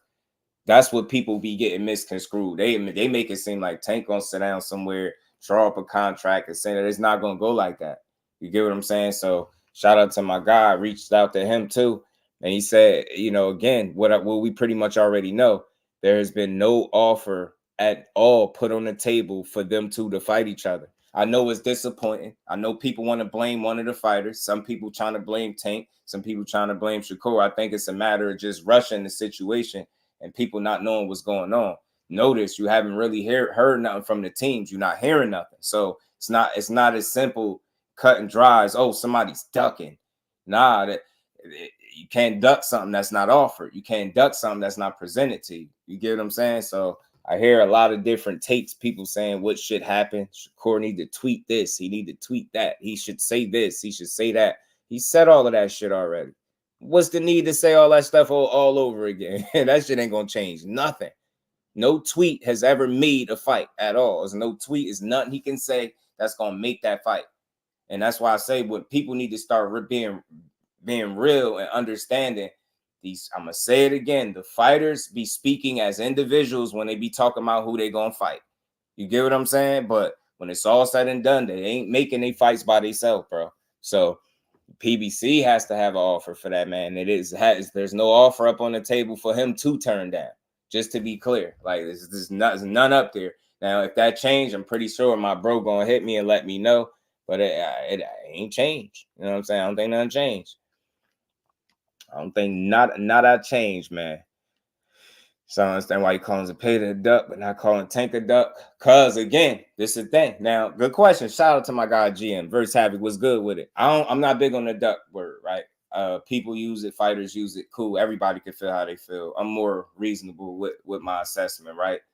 The reason why he would call Zepeda one, because the offer is up on the table for him to fight. And he's electing not to fight. Now, his reasoning for it, I think, is understandable, right? You make all the sacrifices they make spending away from their family. If you have a new baby in the mix and you just fought, not too long ago, it makes sense for you to take some time off, maybe some additional time with the family. So I could understand that, but he would call him a duck because that fight was actually put up on the table. See, this is the part that's going to trip people out. And to my understanding, there is no offer on the table for Tank Davis and Shakur Stevenson to fight each other right now. And that's what people don't want to hear because they like, well, why not? That's why I say people are putting way too much onus and responsibility on the fighters. Like they gonna make all the call all the shots themselves and make that shit. That's not what's happening. You get what I'm saying? It's not happening. So, they ain't get there. You get what I'm saying? So I just don't think you can't call them a duck without nothing being turned down. You get what I'm saying? That's not real. You know what I'm saying? Or you either rejecting the offer that's there. You know what I'm saying? Zepeda and Shakur was in place. That guy, he chose to ask would he, take his time off. Think over in Paris in the Olympic boxing team. Yeah, he was. Rolly versus Haney in December. You funny. Said ask Kenny yet. Did I ask Kenny? No, I didn't ask him that. But it's obvious. It's obvious, man. It's obvious. I see people putting that out there saying he turned down this and that. But I ain't about to play that game, man. I ain't about to play that game because it get weird. Like I'm telling you now, if that is in fact the case, that if offer is made and he turned it down, it's gonna come out for more. It's gonna come out. It's gonna come out into the wild. It ain't gonna be no secret. It's just like a little while ago, we heard, how Teofimo had offers on the table with 3 more credible guys. He said no to all of them and fought Claggett. That shit come out into the wild. You can't tuck that kind of information. So I know people want that to be the case because they want to be able to push that narrative and say somebody don't want to fight. But like I said, man, I trust in my source. I ain't been steered wrong yet. I trust in my sources at this point because I got a couple people I can speak to now. So that's dope, man, because they ain't never led me wrong yet. Honestly, it doesn't seem like either team eager to make the Tank versus Shakur fight. That too. They doing something different right now, man. They doing something different right now. That's what I think. That's what I think, and that's what people don't like. I said this before. People don't understand the kind of impact that Lomachenko pulling out of the fight could have had. You get what I'm saying? With him pulling away from this situation, I think that's a ripple effect right there. Now people are trying to figure out what situation make the most sense right now. You get what I'm saying? We the fans, we know what we want, but do they want the same thing? And that's real. You know what I'm saying? Fight in that position, but they move the same way. Yeah, man, it's tough, man. Cause it's some misunderstanding as to how these fights are getting made. And I think people are thinking like Tank just sitting down like, yeah, man, give me this, give me that, give me this, give me that. I think they come up with that stuff collectively. You know what I'm saying? A lot of people confused talking boxing every yap all day via YouTube and social media for knowing the business about it. It's right. It's some channels I never go by because they split wild lies. Yeah, I know. You know, you ain't never got to worry about that over here.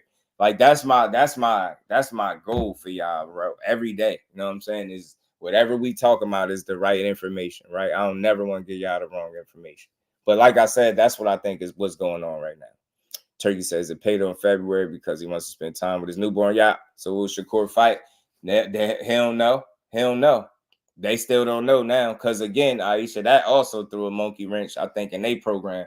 Because I think they was thinking that fight was a go too. You get what I'm saying? I remember what I said, why I won't report it. See what I meant. See how responsible it was. I mentioned it to y'all because it was real. Now I can say it. Now you see Shakur saying, Zepeda don't want to fight. You see what I'm saying? But I get it. Spend time with your family. I understand it. But at some point, man, it's like, damn, bro. Like, it's always something. Loma one time with his family, nothing wrong with that. Is it paid? Like, nothing wrong with that. But it's like, damn, y'all all doing this? Damn, so we can't get that fight either. Emmanuel, what it do, my guy? He said, sucker punch, ain't he? P. Hunter, what it do? He said, did Loma actually have an offer or were they still working negotiations? I think they still was in negotiations, bro. And I think he pulled out. That's a great question, P. Hunter. So, like, that's why I didn't call him a duck. That's why I didn't call him. That's another thing. So he said he still want to fight. And then they asked him more recently, P. Hunter. I played a clip of it. I think it was it Ellie Seckback asking him, is he going to fight Tank? He said next year. So just think about something. It's already the end of the year, right? He was talking about coming back at the end of the year. Then he said 2025. Who knows? Maybe they still trying to make that fight, you know?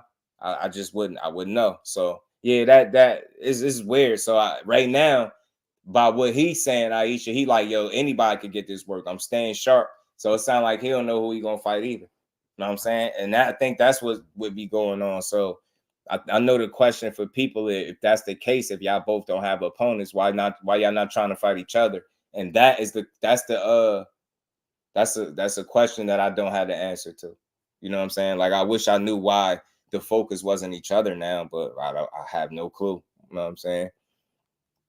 Let's talk fashion, my guy. Remo says that any world that Tank announced Baranchik and that people don't try to burn down and be more, even though he's a belt holder, you know they're going to complain. Dragon Assassin official. But I think it'll be some understanding because it'll be a unification. So I think it's only so hard you could go on that. You can't, I don't give a damn what you say. Yeah, it could be some disappointment that it wasn't Shakur next, right? For the people that really was feeling like that was coming because of the opportunity, right? But you can't crucify a champion for fighting another champion. Dragon's Assassin official was good, man. That and anxious to get that loss. Ramon was good with it. Cuzzo was good with it. Ashley's corner in the building. What's going on, Cuzzo, the whole time? Only thing Tank has to do is send Core a solid offer. I already know YouTube videos about that. I think LaMarcus was good, my guy. How you feeling, bro? Who want Bud and Boots? I get it, man. All things. How you feeling? I think, again, I ain't giving him no out, but I don't think he's controlling that. I honestly, like, when you listen to Tank talk, like, listen to this clip real quick, y'all. Listen to this clip, because it's cool that it's cool that you said that, and I understand exactly what you're saying. But like, listen to this. Like, what do y'all think? What do y'all get out of this little clip right here? All right, let me see. I think I got it still in here, man. Yeah, I do. It's 40. You got the internet excited when you say, yo, 6, 7 more fights and I'm naming names. One of the guys, obviously, you and Shakur got into it on Twitter. You was like, you wanted them 6 or 7. Yeah, he's definitely one of them. For sure? Yeah, he's definitely one of them. Do you pick, like, what order is in, or you just like, whenever it happens, it happens? whenever, because, you know, he's on a different side. So him saying, let's fight, he know that we ain't fighting right now. Oh, because of the opposite side? Right, because it's his people. He know that. He just, even him, Floyd Senate. My point of playing that was, did you hear how he's like, yo, do you pick what order or do you just fight him as, and you hear what he said, nah, I ain't picking the order. So I think when he's very transparent about that, he's saying that, but he's like, yo, they like long, as far as he know, he's part of the deal now. Where do he fall in line at is what he don't know. But I don't think that's for the fighter to worry about. I think that's for his team to worry about. So I think that could be a potential miscommunication there between the fans and what's actually taking place. He's a guy that he had a great team behind him that been putting him in position, making the right moves, putting him in there, challenging him the right way. You know what I mean? Getting him the fights, right? So I feel like that's not part of his responsibility to worry about who he gonna fight. I think that's for them. Now, maybe can he go in there and demand it? But he ain't been doing that. And I think that's because he understands he doesn't have to do that because they're moving him in the direction of those people anyway. So it's his job to just be ready for whoever they put him in there with. Now, I could be all wrong with this, but I seriously doubt that he's sitting around worried about who he's gonna fight next. I don't think that's the case. I think that's the whole purpose of you having a team, for them to work that out. They're going to see what makes sense. And you get what I'm saying? We just hope it makes sense for us too as fight fans. You get what I'm saying? Tony, what's good with it? And I think that's what it been for him. He ain't worried about no order. He not worried about picking. Line him up, he knocking him down. That's been his slogan. You ain't seen him turn down no smoke or run from it. He only going towards it. And I think that's what he continuing to do. He moving closer and closer to it. And like he said, nah, I don't pick an order. You know what I'm saying? They take care of that. So I think we put a larger responsibility on the fighter than what actually exists. I don't think that's his responsibility to sort that out. You think he's sitting around like, yeah, he number one. He up next. I want him third. I just don't see that being a reality. That's the team gonna work that out. They gonna do what makes sense. And what they have in mind might be different than what the fans want. But you know who gonna get blamed? The fighters. And that goes for both. They're gonna blame you. Tired of hearing Tank Duck. Tired of hearing Shakur turn down something that never was offered. Just let this shit happen. You get what I'm saying? I don't think we got that far yet. But tell me if I'm not sounding logical. I don't think he's sitting around talking about, damn, man, wonder who I'm gonna fight next. They gonna figure it out. And he gonna smoke shit. That's what he do. Y'all tell me who next. Which one of them is next? They gave him a list of names and potential people. They told him which ones is in there. And from that point, why should he have to worry about what order? Line them up. That's his mentality. That's what he's saying in Cigar Talk. No, I don't pick no order. This is whoever next. That's who I'm beating up. Simple. You know what I'm saying? Like, it's not about him ducking and send an offer there. It's not gonna go like that. It's not gonna happen that way. Send an offer. No, man. Is everybody on board with that fight? Is that the focal point next? And that's what I say. We just don't be knowing that stuff. We assume that it is because we want it to be, but it's not. 7-fight deal. Man, he's just not. He's not. You know what I mean? He is not in control of everything. He don't do everything. He don't make all those decisions himself. You get what I'm saying? He don't make all those decisions himself. So the thing is, this is the problem. I believe. We hear the fighters speak. They go directly at each other. They say, I want you. I want to fight you. I want to fight you. I keep saying this, that they're speaking as fighters. What if the teams ain't saying that? And we know this to be true. What if we know the teams is not saying that? Yo, he's next. Like, because it wouldn't be all this riffraff. It wouldn't be all this misinformation. You get what I'm saying? So I just think it's very early. That man don't control everything. And that's another thing. That's why he's able to be successful, because he don't have to worry about more than he should have to. All he got to worry about is when they tell him, hey, man, this is on the table. Okay, cool. Sign on the dotted line. I'm preparing him. I'm training, and I'm beating his ass. You're not sitting around like, yo, I gotta fight this one, that one next. I just don't think that's what's happening. You know what I mean? Definitely free. Both of them, essentially. You know what I mean? Nobody got a opponent yet. I don't think, Aisha. I really don't. You know what I mean? Nobody, as we see. You know what I mean? Is it paid out the mix? Cordina's not a real option for real. You get what I'm saying? Loma on temporary vacation. So, but what I'm saying is, I think fans feel like the minute Loma says no because Shakur suggested filling in, then that's the immediate play. But I don't know if the business is moving that way, right?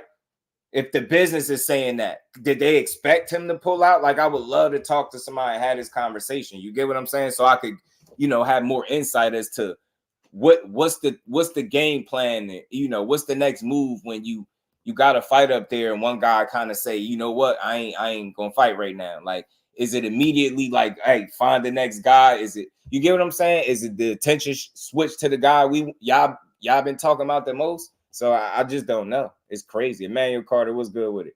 Went from removing a loss to a lawsuit. You stupid.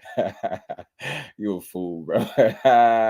He better not catch the loss. And we ain't never got a box again. Well, I already been getting these back, but now it's time for you to get your just due. To my guy, Emmanuel Carter. Appreciate you, D-Boy Dev. So you get what I'm saying? I'm just a guy that's narrative free. And I'm not placing unnecessary blame on fighters without information. You get what I'm saying? It's deeper than just send a contract. No, it's not just going to happen that way. It's not going to happen that way. You get what I'm saying? We really need to know, like, what teams are invested in. We know what the fighters are saying. The fighters want each other because they supposed to. At any given point, you ask one guy, would you fight another top guy in your division? They're going to say, yeah, every single time. Every single time they're going to say yeah.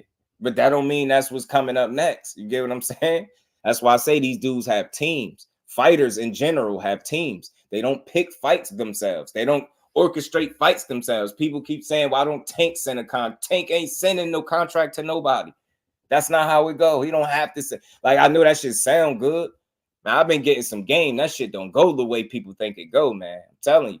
Yeah, it's going to happen. I think so. But the question is when. And I get it. People impatient. I understand, man. I get it. I really be wondering is how many times offers get sent and the other side turn it down or push them back. And we never know about. Yeah, truly hate that. Tank just need to send a contract narrative. I think it's more complex than that, Kyle. I don't think it's just, send a contract. You get what I'm saying? And I just don't. I don't think so. And I'm not a guy jumping on his back to do so. Because I don't know what the conversations are. I don't know if the focus is that. I know what I would want, but it's out of my hands. You get what I'm saying? I don't know what those conversations like. Creo, the Traveler, my guy. What's good with it, Creo? How you feeling, man? I give Tank's team room to maneuver.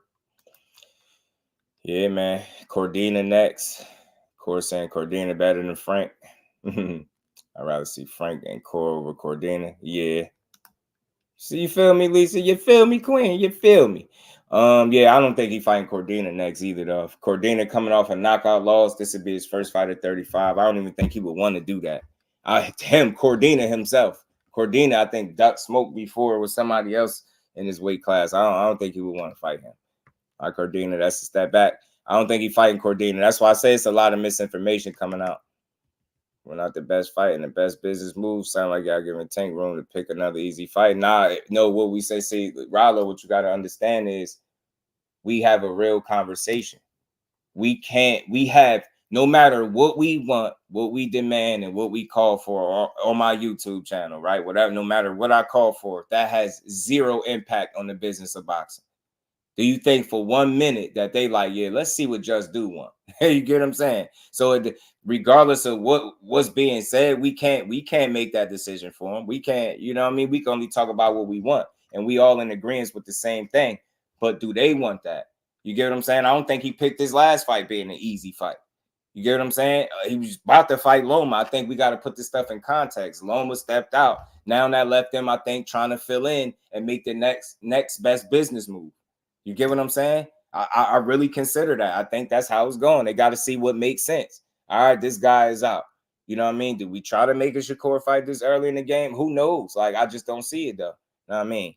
I just don't see it. You know what I mean? Is there a fight at 35 that would generate more money than Tank and Shakur? I don't think so, personally, bro. I don't think so. I don't think so. But again, that's what I think. We don't know that for a fact. You know what I'm saying? We just don't know that for a fact. You know what I'm saying? I think it's not going to move like Spence did. A promoter will not get a fight with David. Shakur does not sign with Tank's promoter. Man, you don't know, man. I think it's pretty early to be saying all that, man. I was, of course, Cordina on Twitter, though. Huh? What the hell? Yo, what the hell? Yo, yeah.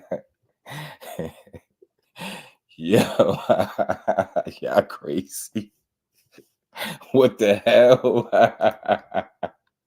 Hold on, man. Let me see. Do I still got this in here? I think I had deleted it. Let me pull it back up. Hold on. Like, but we ain't done yet, man. We ain't done. It's always a good build over here. Narrative free, man. Narrative free. Narrative free, man. Let's get to. Let me pull this back up real quick, though. I got you. Hold on. Let me see something.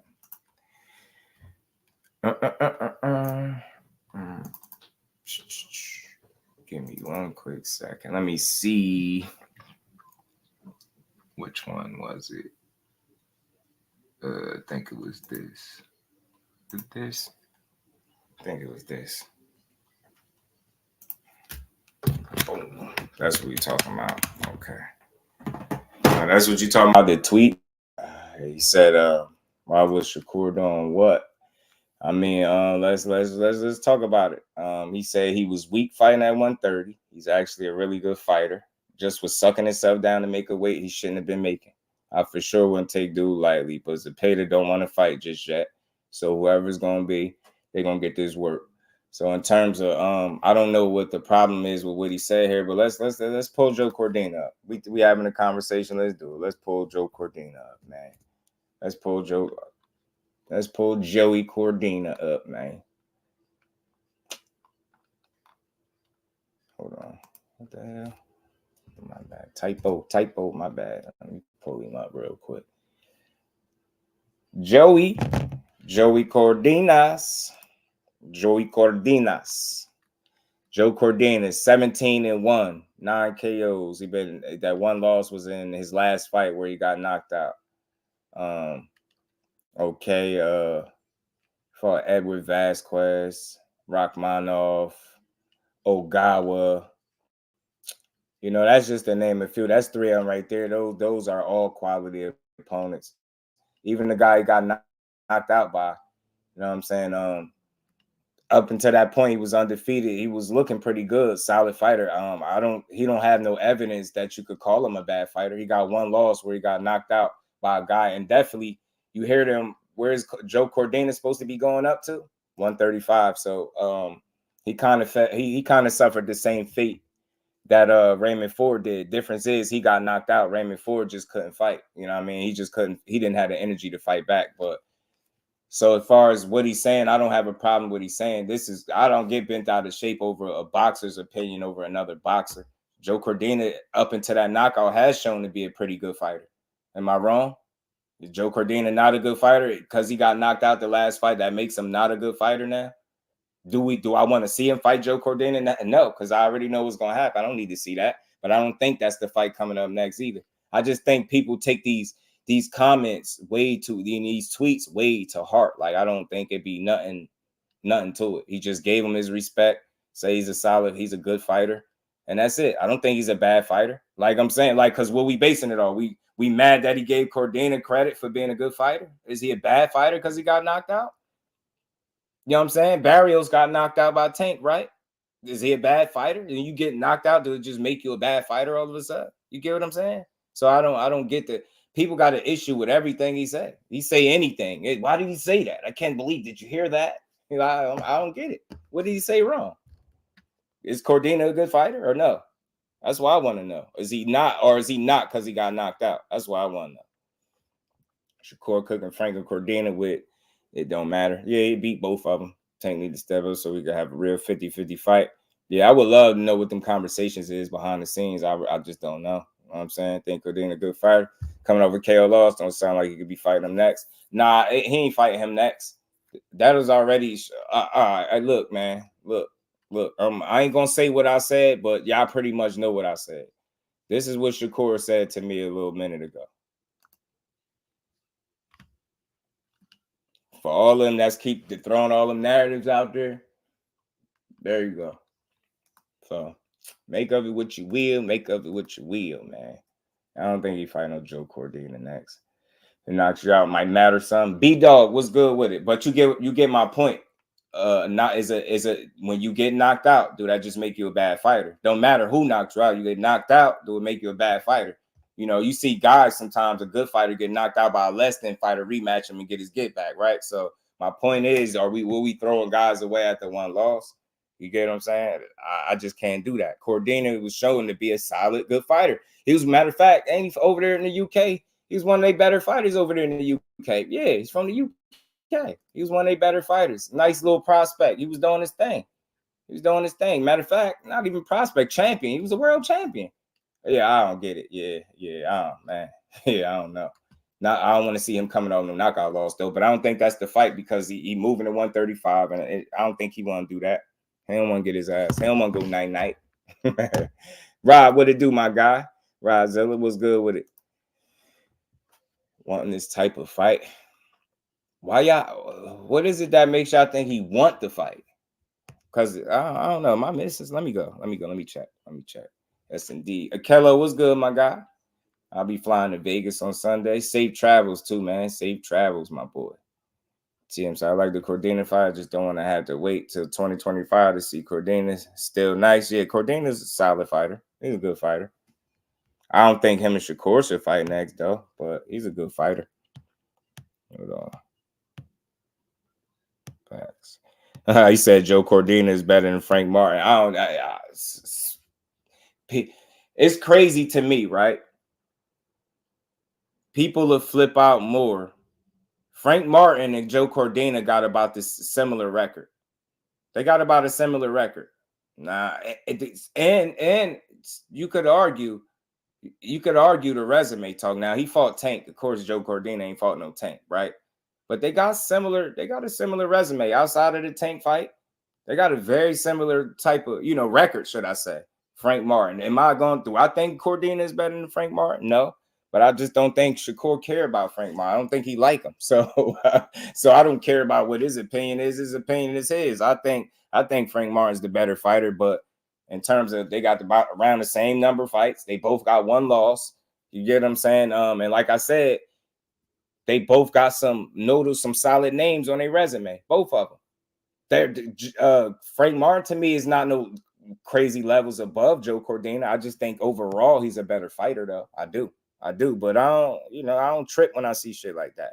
People would be more mad that Shakur is saying Cordina is better than Frank Martin.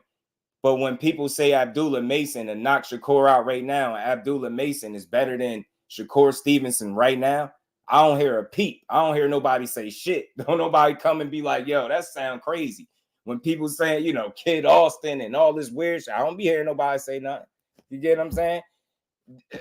A couple months back, I was on the panel and they were saying Leo Santa Cruz was better than Shakur Stevenson. I ain't hear a peep. I ain't see or not one soul say, yeah, that's crazy. I ain't not one soul. They really was debating who's a better fighter between Santa Cruz and Shakur. So again, Cordina and Frank Martin is in or around the same level. I don't give a damn what nobody's saying. Outside of that Tank fight, same level.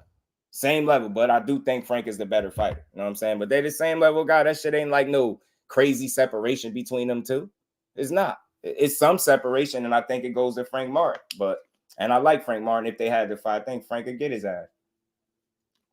But it still remains. It's no crazy separation. You gotta think he just fought Artem and struggled.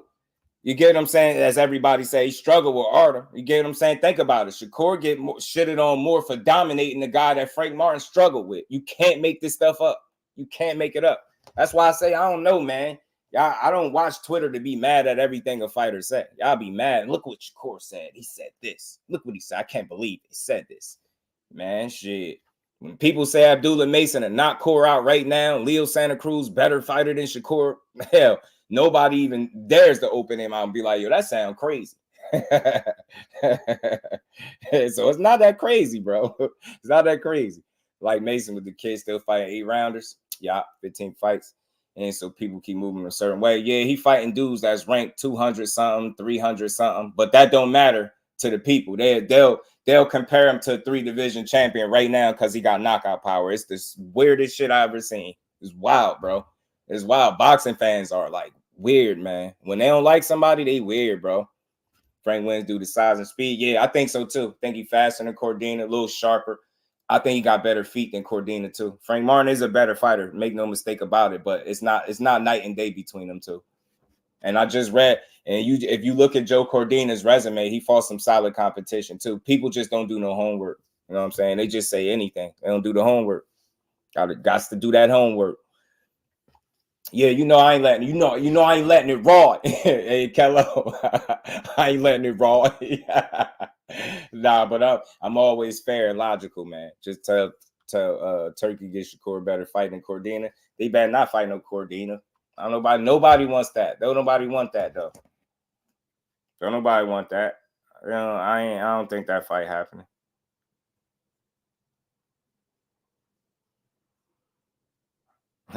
He said, y'all put this much energy into encouraging these top level fighters to fight me. Maybe, just maybe, I will be in a big fight already. But the fans co-sign fighters like Pitbull who tell y'all he don't want to fight me because I'm born. That's a fact, man. Get him, Core.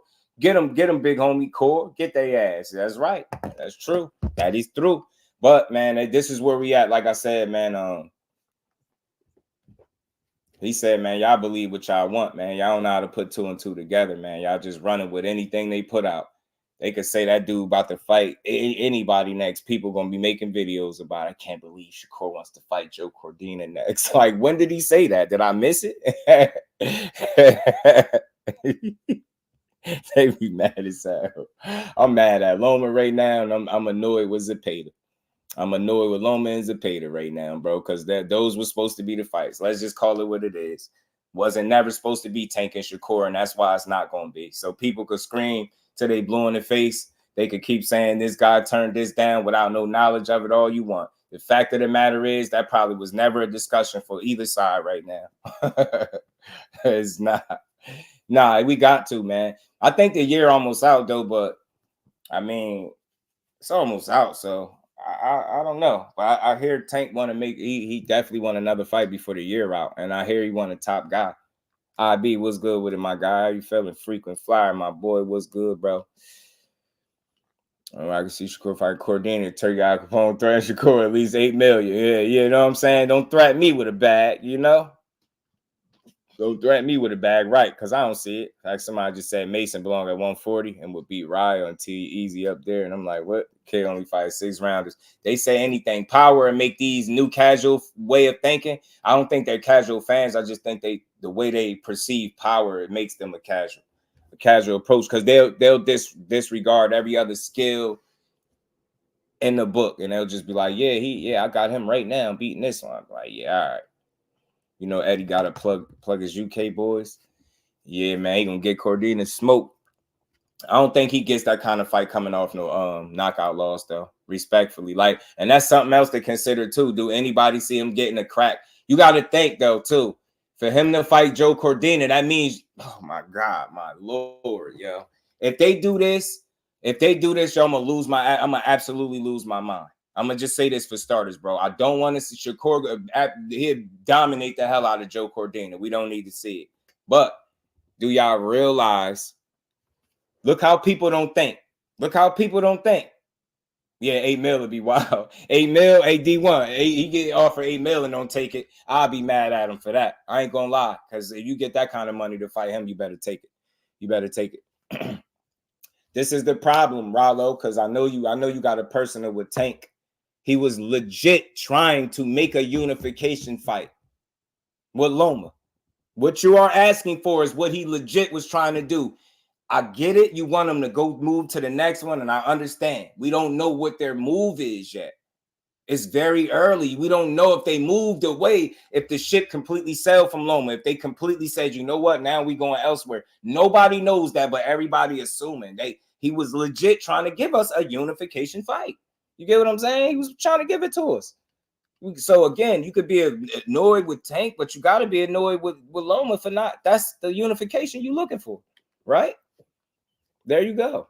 You know what I mean? But yeah, 8 million would be crazy. But look, back to what I was saying about Cordina. So y'all telling me y'all believe that Joe Cordina, who we already know ain't on his level, coming off a knockout loss, is going to now move up to 135 and get a title shot? Nobody thought about that? So you telling me Joe Cordina, after getting smoked, knocked out in his last fight, is going to move up to 135 and get a title shot? That makes sense? Nobody thought for 1 second like, yeah, it don't. Why would that happen? Y'all see that happening?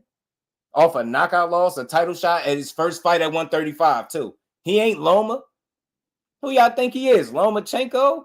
You know what I'm saying? He ain't got that kind of pull. Ain't nobody giving him no damn title fight coming off no knockout loss for his first fight at 135. What? Ain't nobody think that through? They like, nah, Shakur fight Cordina. I can't believe it. I can't believe it, man. Can't believe you want to fight this dude, man. Y'all ain't hear nobody say nothing. They just like, they for sure they fighting next. Man, he got knocked out in his last fight. Everybody lose. It's all good. But he's moving up to 135 because he was a little drained at the weight. That's what Shakur was speaking to. Same thing with Ray Ford. Ray Ford should have never had to fight again at 126. Shouldn't have had to fight Nick Ball down there. But he did, and we see how it affected him. It's the same thing with Joe Cordina. If you've watched Joe Cordina fights, you'll know, you know what I mean? He boxed a lot better than he did against Buddy that sparked his ass. You get what I'm saying? Boxed a lot better than that, and he just didn't have it, man. Them dudes be compromised, trying to keep shrinking down, making them weights. He said the same thing they said for Tank for all fighters. I mean, you know, some people just gonna be unreasonable regardless, man. Yeah, man, that Cordina ain't Bob's stepson. Yeah, he ain't the stepson. He ain't getting that. You know. He ain't getting that. Shout out to my guy Jim. His excellent Turkey Alex C said they had close to deals with Devin, Shakur Stevens, Devin Haney, Virgil Ortiz, Williams, and Payton to fight on Rider season cards. Shakur likely versus Joe Cordina. That shit ain't happening. Ortiz versus Israel Majamal, Jaron Boots, Ennis, Tszyu. Yeah. It all depends, man. People pick and choose when they want to go with Michael Benson. I know he reporting from somewhere, but that fight ain't happening, bro. He ain't fighting no Joe Cordina. Joe Cordina ain't getting no title shot at 135 in his first fight, yo. Alpha knockout loss. That shit wouldn't even make sense at all for nobody. That's not a big fight. That's not a good fight. Remember, Turkey said he want to make big fights. That's not a big fight or a good fight. They keep throwing that Joe Cordina shit in there. That shit is pissing me off, man. I'm about to just hit him. I'm gonna hit him again and ask him about it. That's all. Yeah, ain't fighting no Cordina. Hell no, they keep throwing that out there. Likely. And the key words, look at the don't forget to read the words. Likely fighting Cordina. And they not fighting no Joe Cordina. Get that shit out of here, man. I'm so tired of misinformation. They about to make me lose my mind. God dang. They about to make me lose my mind. When they say the same thing about EJ, people say I'm making excuses. What's that, man? It all depends on who you talking to, man. Y'all, I don't know who y'all listen to, but you know I'm a fair guy, man. Y'all got to stop listening to people that argue or stop arguing boxing with people that don't know how to think, man. Turkey Al Capone about to show his game. Turkey Al Capone. Tank for another brother, and they mad about that. Yeah, man. Look, man, we just don't know what his next move is and what they got going on. That's the problem. You know what I'm saying? People just assuming that, you know, they know what's going on, but they really don't, man. That man literally just said he don't know who he fighting, but whoever it is, they gonna get this work. But they did. See, that's why I don't like Michael Benson, because you ain't got to put that out there, bro. You don't got to put that out there. You don't know who he gonna fight yet. So they know who he gonna fight before him. Man, get your asses out of here, man. Michael Benson. That one ain't, and he just reporting it from somewhere, but I ain't running with that. They not, you get what I'm saying? I will be irate if they give that guy, and I'm gonna be respectful because I don't call fighters bum. Joe Cordina is a good fighter, but he ain't no way in hell he deserve a title shot at 135 coming off a knockout loss in his first fight there. I'll lose my mind, man. I'll lose my mind because again, Turkey Alex Sheik talking about making big fights and then he go do this. Nah, bro, I'll lose my mind. Don't. Joe Cordina ain't trying to get punched on. Oh, that's Loma. Tank weighed him out. That's the problem, man. Yo, y'all crazy, Robo, man. Y'all crazy, bro. Tank don't make his fights, bro. Tank don't make his fights. It was never no offer for him to fight Lomachenko, so he never had to turn Lomachenko down. Now, yeah, you could say, well, he didn't ask for him, but Lomachenko wasn't over there on Top Rank demanding to fight Tank. He didn't wait him out. That's nonsense. That's a mirage. You get what I'm saying? He ain't say Bob Arum was on record plenty of times. Bob Arum blamed it on Floyd. How was it Tank? He don't make his fights. The fighters don't make their fights. All that on my own boss shit, that sound cool to say. Yeah, dudes are in control and bosses to a degree, but they don't make all the calls by themselves. And it's been that way. It's been that way. Especially I noticed when Floyd was calling the shots. Y'all know who it was. It wasn't no Tank. Y'all can't find nowhere in this dude's entire career where nobody can definitively say he's ever turned down a fight. So you can't duck something that was never turned down, offered, or none of that. There's no possible way. So there's no such thing as waiting Loma out. Loma is a world champion coming off a knockout win. He got every reason in the world to want to fight again. He should. He's a titleist. Why are we doing this? I get it. It was Kambosos, but it was a guy that never been stopped. He beat his ass. It ain't waiting him out. It's striking right now while the iron is hot. It made perfect sense for Tank to punch on Loma. You got a belt. I don't want to hear about no shit from 4 or 5 years ago. You still look like you a world-class fighter. You just showed us that. Nobody has never gotten to the ring and dog walk Lomachenko ever. He's still a world-class fighter. Is he in the absolute peak of his prime? Probably not, but he's still in his prime to me. Why? What am I basing it off? The performances. You're not seeing nobody. You just seen him give Devin Haney all kinds of hell. And you seen more than half of the boxing world felt like he won. What the hell we talking about? Man, nah, man. Ain't no waiting him out. That shit is a mirage. Meanwhile, Terrence Crawford is older than Loma. Nobody saying nothing about him going on to fight, right?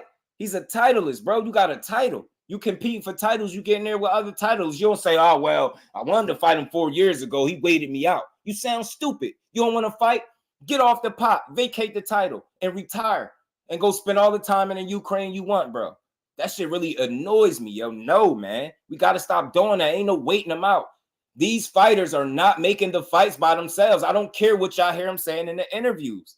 I don't care. They not going to no rooms demanding this and that. That's not how it go, bro. It's not happening like that. You might get one or two fights that's being made like that. For the most part, dudes got plans. They got teams, advising teams. They got people that's going to put this shit together, and it's their job to sign off on which fight, which opportunity they want based on what's presented to them. It ain't no them going in the rooms and just picking all they fight. That shit is a mirage, man. We got to stop believing that.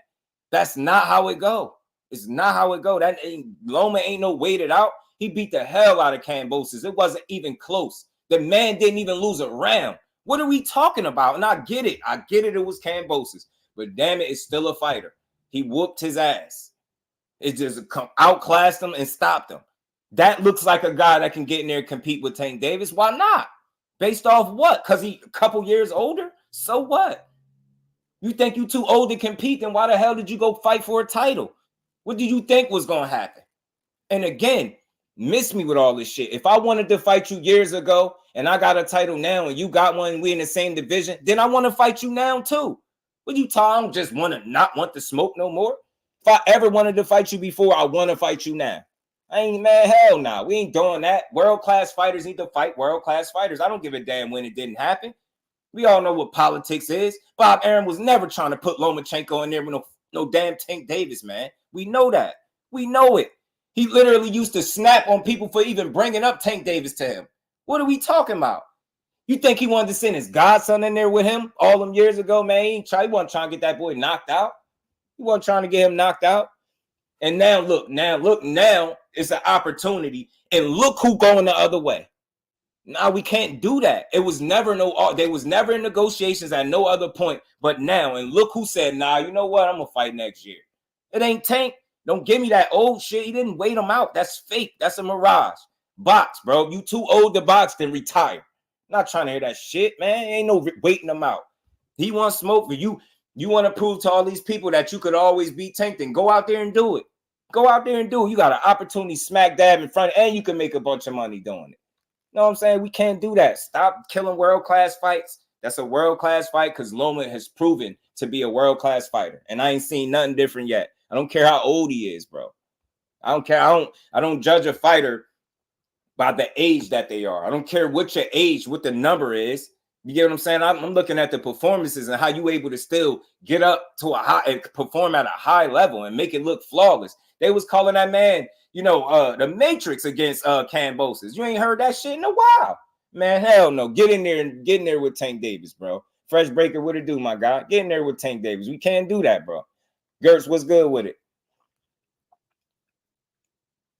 You can't do that, bro. I get it. I get it, man. I got you. I'm gonna drop the link, man. You can't, you just, it's a good fight. That's all. Like, stop whining about it. No, Bob Arum nor Lomachenko could say there was ever an offer on the table for them to fight Tank, and he was like, nah, I don't want it.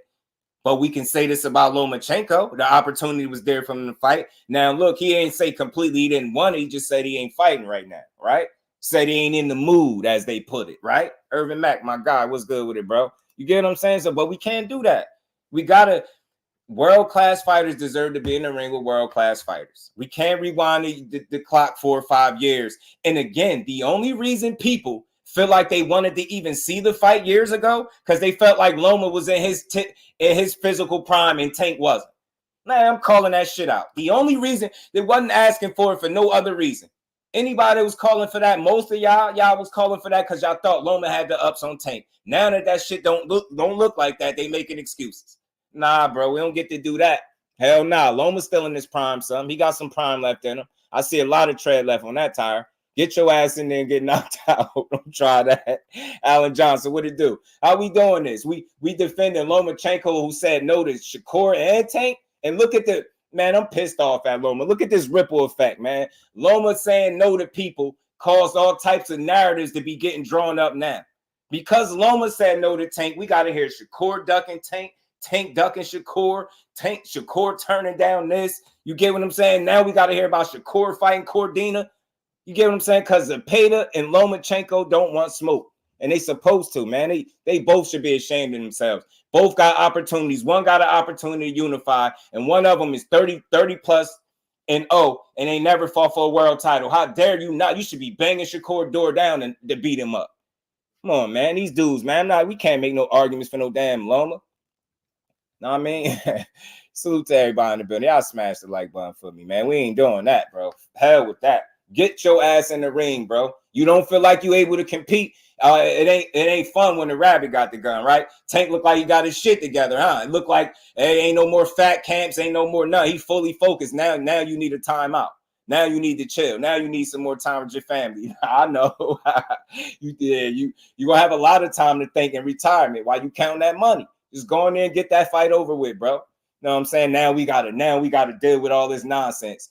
We can't kill great fight. And I can see, right, if he won the belt from Kambosos and he struggled to win, he completely dominated him. Completely dominated him and stopped him. A guy that never been stopped. I say a Tank Davis fight make a lot of sense. Unification too, man. Get your ass in there, Loma. So you telling me we get to be mad at Tank, but not mad at Loma for turning two guys down, two of the top fighters? He ain't gonna fight neither one of them. Nah, hell nah. Loma, you ought to be ashamed of yourself, bro. You bogus, bro. Bogus. They gave you all this time off. You still don't want to fight. You know, ain't no talking logic to certain people. Yeah, I be trying, man. And I don't mind nobody disagreeing, man. Y'all ain't gotta time nobody out. It's all good. I don't mind. I don't mind a little resistance, man. But they can't make more sense than me though. They could type weird random shit. Them little comments don't be doing nothing. I'll be back here laughing, man. I'm gonna be surprised taking Loma in November. Yo, I'm D1. You said it before, I think, bro, and I think people are missing it. I know he said something about 2025 or next year, but he initially said he didn't want to fight to the end of the year. November is what, D1? I mean, D for the win, the end of the year. I mean, D1, the end of the year. Yeah, Rollo good, man. He can, you know, we all rocking out, man. Y'all hit the like button for your boy, and we gonna keep rocking. We ain't done. It's all, oh man, it's always a good conversation. Let me drop the link for my guy though. I forgot he asked me. Yeah. Nah, I'm with you, D1. That's what I'm saying.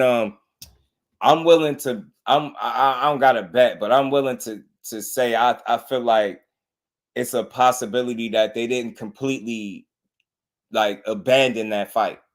And if nobody knows that, and if they end up fighting again, then all of this shit was for nothing. Blaming all of these other fighters and doing all this other shit just for them to end up fighting. I swear, I hope that's what happened. I hope he takes some time off and get in the ring, bro. Ricky Williams, my bro, what's good with it? Thought Long was all time great. You get what I'm saying? Take no more guilty of doing what any other fighter has done. You dig what I'm saying? I thought he was all time great. I thought he was on you. Yeah, you get hell no. Floyd was what 36 when he fought Canelo? Hell nah, man. Floyd was 36 when he fought Canelo, wasn't he? Hell nah. Yeah, and they told me Lomachenko could beat a pretty boy Floyd. What? If Lomachenko could beat pretty boy Floyd, he damn sure should be able to get in the ring with Tank Davis at 36, 35, 36, whatever he is. What we talking about? Hell nah, not the great Vasil high-tech Matrix Lomachenko. Hell nah, man. Not the great Vasily. Man, hell nah, bro. He looking world class to me, y'all. Yo, Just. Looking world class to me. Tommy said, "What's good with it, bro?" You're making way too much sense up here, man. Oh no. Everything you just recently said about the situation with Tank and Loma has been spot on. Right. Everybody wanted him to fight when there was no cause for Tank to even justify a fight for Loma because you know he wasn't there. He wasn't in the stratosphere. He wasn't on the radar, so to speak. Right. And he was not in his prime. But Loma definitely was running things. You get what I'm saying? Shout out you and let's just call it what it is. That's why they was comfortable with talking about it. But I want people to understand something. We gotta be more educated and responsible. You can't duck somebody when that was never offered. Yeah, you can make the argument here he should have asked for it and he didn't. I get it. But you cannot duck a person that's separate weight classes where there's no offer. You get what I'm saying? There's opportunity, but these dudes' teams don't think how we think on YouTube, bro. And like you said, was adamant whenever it was brought up not to bring that stuff up because they didn't want to make the fight. And this is coming from top ranks. You get what I'm saying? I heard this man spaz on somebody for asking about a Tank fight.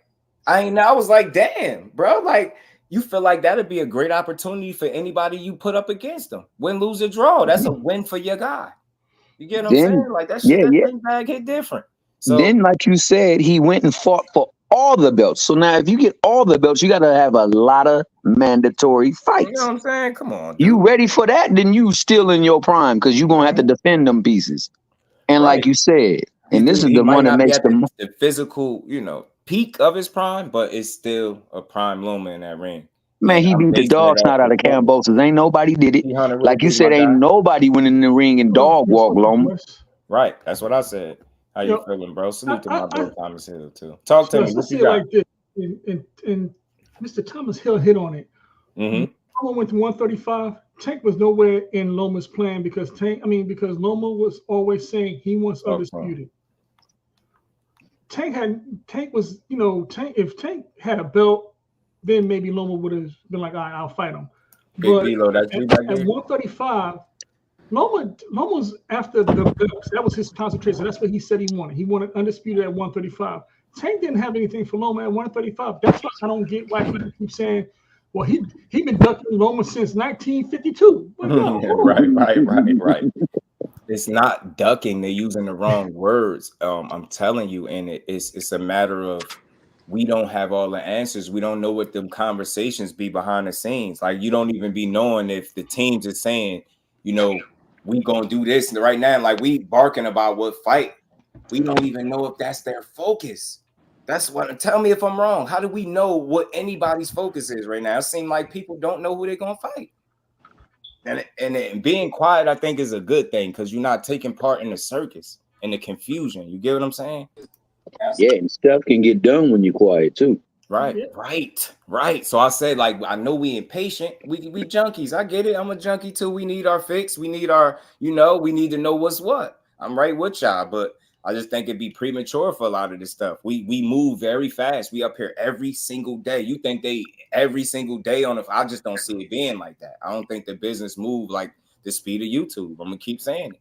We be fast, bro. We want everything right now. As soon as you hear about it, Cordina shouldn't even be mentioned, man. I go suplex his ass myself, bro. He ain't making it to no fight, bro. Yo, now that don't really make no sense at all. However, somebody could come up with that. Justin how is a Mickey figure that brings nothing to the table? I'll be mad the whole fight. That'd be the first fight of his I truly watched, being a sour puss, bro. I'll be mad as hell. Like, I can't believe you gave this dude a title shot off a knockout loss. Don't nobody want to see that.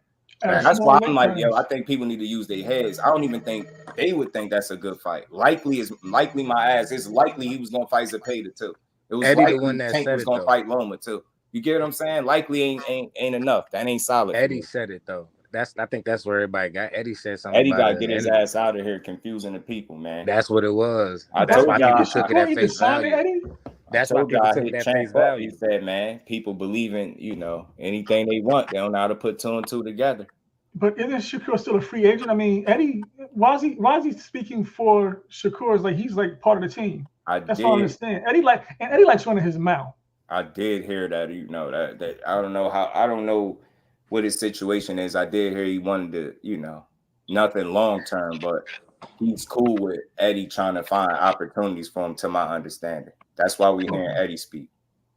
You know what I'm saying? And I know people making the the point about him not making a Tank fight, but he said it himself. He said, I might not be the one to make that fight, so I'll sit back. And I think people taking that as him trying not to make the fight. You know what I'm saying? And if you just think of the history, Tank ain't got nothing good to say about Eddie. He don't like it. Called him a snake. They done went back and forth. Like, so you figure like that guy might not be the one to facilitate that specific fight. But again, don't nobody know what Team Tank is doing right now. That's the thing. So we just jumping the gun, just assuming his contract's being sent. I don't think none of that stuff is happening. I really don't. Yeah.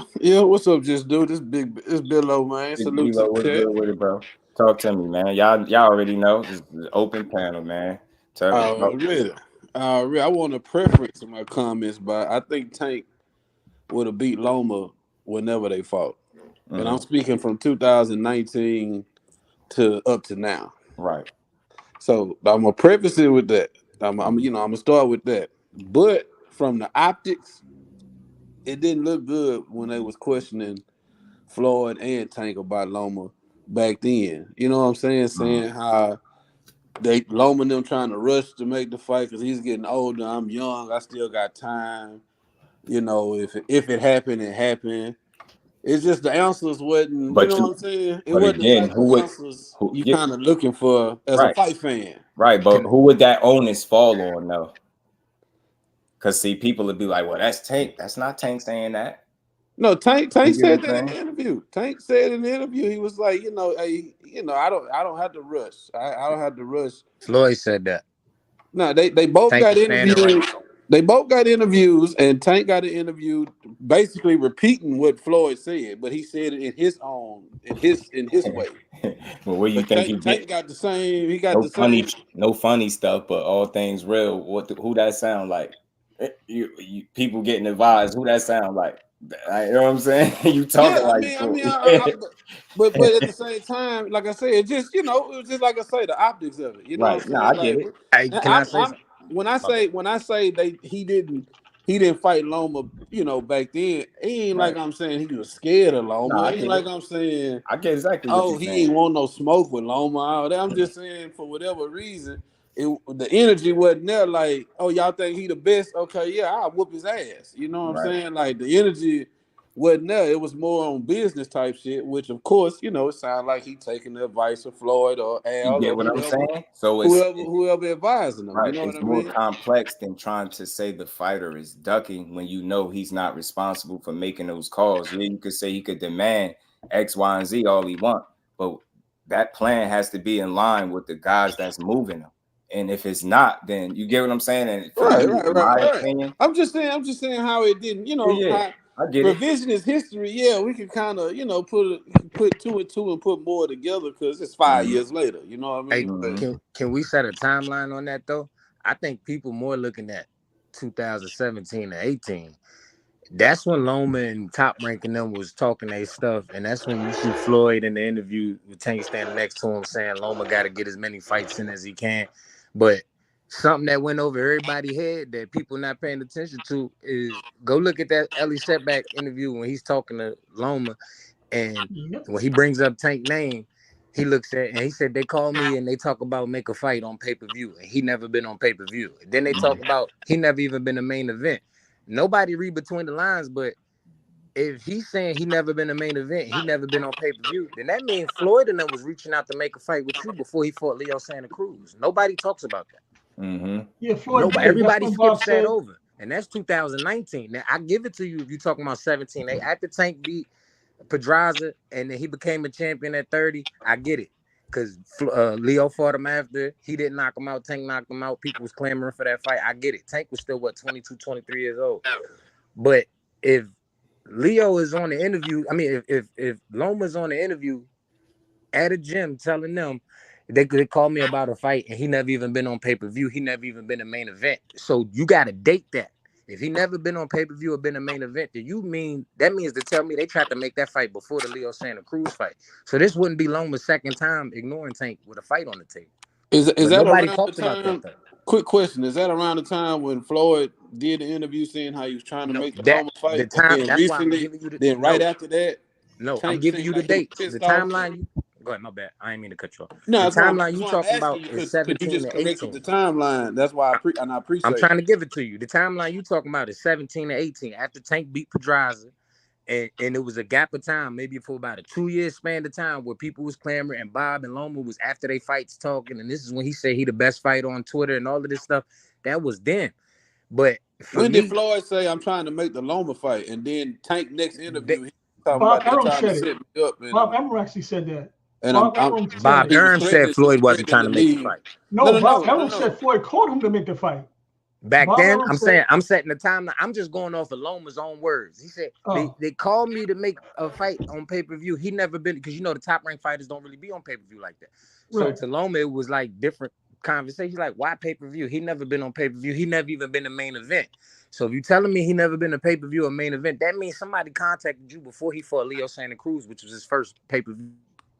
Yeah, it's kind of like we all saying the same thing. We all saying Floyd, they contacted Loma about the fight. I think we all in agreement on that. I'm saying, but how come nobody talks about Loma not taking that fight then? And so what I'm saying is this ain't Loma's first time getting out of there on a fight with Tank. You dismissed the fight back then, and he fought Santa Cruz during the pandemic. But this was 19 when Loma's interviewing with Ellie Setback, and he's just brushing off fighting Tank. But nobody talks about that though. Because I do remember that. I do remember that. Nobody talks about that. Nobody thinks that. So this whole narrative that Tank guys. aged them out is false to the motherfucker. Guys, it doesn't make a difference, right? It doesn't make a difference. What's good, Just? How you doing, KB? Peace, guys. Peace, bro. How y'all doing, man? Like, let's stop, man. Again, hindsight is 20/20, bro. The fight could have been made right now. I think we all in agreement on that. Hold on, bro. Hold on, bro. I think we all in agreement on that. Hold on, bro. Just hold on. I got you. Right. I'm not arguing none of y'all points, right? Again, that hindsight is 20/20. But what I'm saying is this, right? We got to be consistent as fans. Now, when Ghost was in talks with Shakur and he pulled out because of Doe, wasn't everybody saying Ghost was ducking? Facts. Yep. Yeah. Facts. And I'm the one person that said he not ducking if he end up fighting Tank. Me and KB been here, bro. What we had discussion is business, bro. If they couldn't meet that man's number, he's out there risking his ass, right? He risking his O. So if they ain't giving that man his number, it's the same thing. Who's saying Loma not ducking? Hold on, bro. Hold on, please. Right? What I'm saying is this, bro. It's not enough money for Loma to get his ass whooped. It's just that simple. It's just that simple. He don't want to catch an L. If he knew he was gonna win, everybody know you're gonna get a bag with Tank. We all know this. Is that a fair assessment, or am I pulling it out my ass? Nah, I think you're right. Right? So it's not that he feel, oh, I'm rusty, I want to hang out. He don't want to get his ass whooped. It's not enough money for him to get knocked out right now. Facts. He don't want to retire with that knockout unless he get broke off. I ain't gonna lie. Look, hold on, guys. Listen to what I'm saying. If y'all look at where Loma at right now in his career, and that's why people don't understand, and I think it's weird that we don't say it, that right now we're in a great time in boxing because a lot of these elite fighters don't have any lower class opponents to face at this point no more. Everybody got to get some smoke to get paid, right? Nobody's going to give Loma any money to watch him beat up someone of a lower class of Cambosos at this point, right? Nobody's going to watch that. Nobody's going to give Loma or Tszyu, these guys, they have no more birds to pick, right? They got to get in there with a Hulk at this point, right? So who's the Hawks? Shakur Stevenson, Ryan Garcia, even though y'all hate to admit it, Tank Davis, right? Abdullah Mason, that boy Keyshawn, right? That boy Bud, right? So there's no excuses, especially when it's a pay-per-view and we all know he getting paid, bro. Loma ducked the same way y'all said Frank ducked, right? If not, then it's business and they can't meet his number. Either way, bro, we gotta be consistent on the fight, bro. I want to see the fight. We all want to see the fights, bro. But like I said, no matter what we keep saying, this is a risk versus reward game. Them fights gonna get made when they get made, not before, not after. And I'll go to Mike. No, but what I was saying about the whole Loma thing, Bob Arum said Floyd called him. And he said, and Bob Arum got slick and said, well, yeah, I think he called him because he was mad at Tank and he wanted Loma to beat Tank. That's what was said. So, yeah, that call was definitely made. And Bob kind of shrugged it off like, Floyd just mad. He's just talking crazy. No, I think it was a legit call. And Bob shrugged it off like whatever. Loma definitely knew about it because he talked about it in an interview in 2019. And like my man Rick just said, Loma ain't trying to get that L on his career by massive destruction. So he damn sure ain't taking it unless he's getting paid an absolute a lot of money. Yeah, plus Tank's been fighting a lot of southpaws lately, and this was probably his plan all along. That's why he fought so many consecutive southpaws like he's been doing. And Loma, all those tricks that Loma like to do against orthodox fighters with those angles, he's gonna run into something coming from Tank because that's gonna be very natural for Tank to have that angle or to defend that angle and counter. And Loma's not stupid. Loma knows this. So, like Rick said, it may be. Look, y'all gonna have to give me $1 billion for him to knock me out.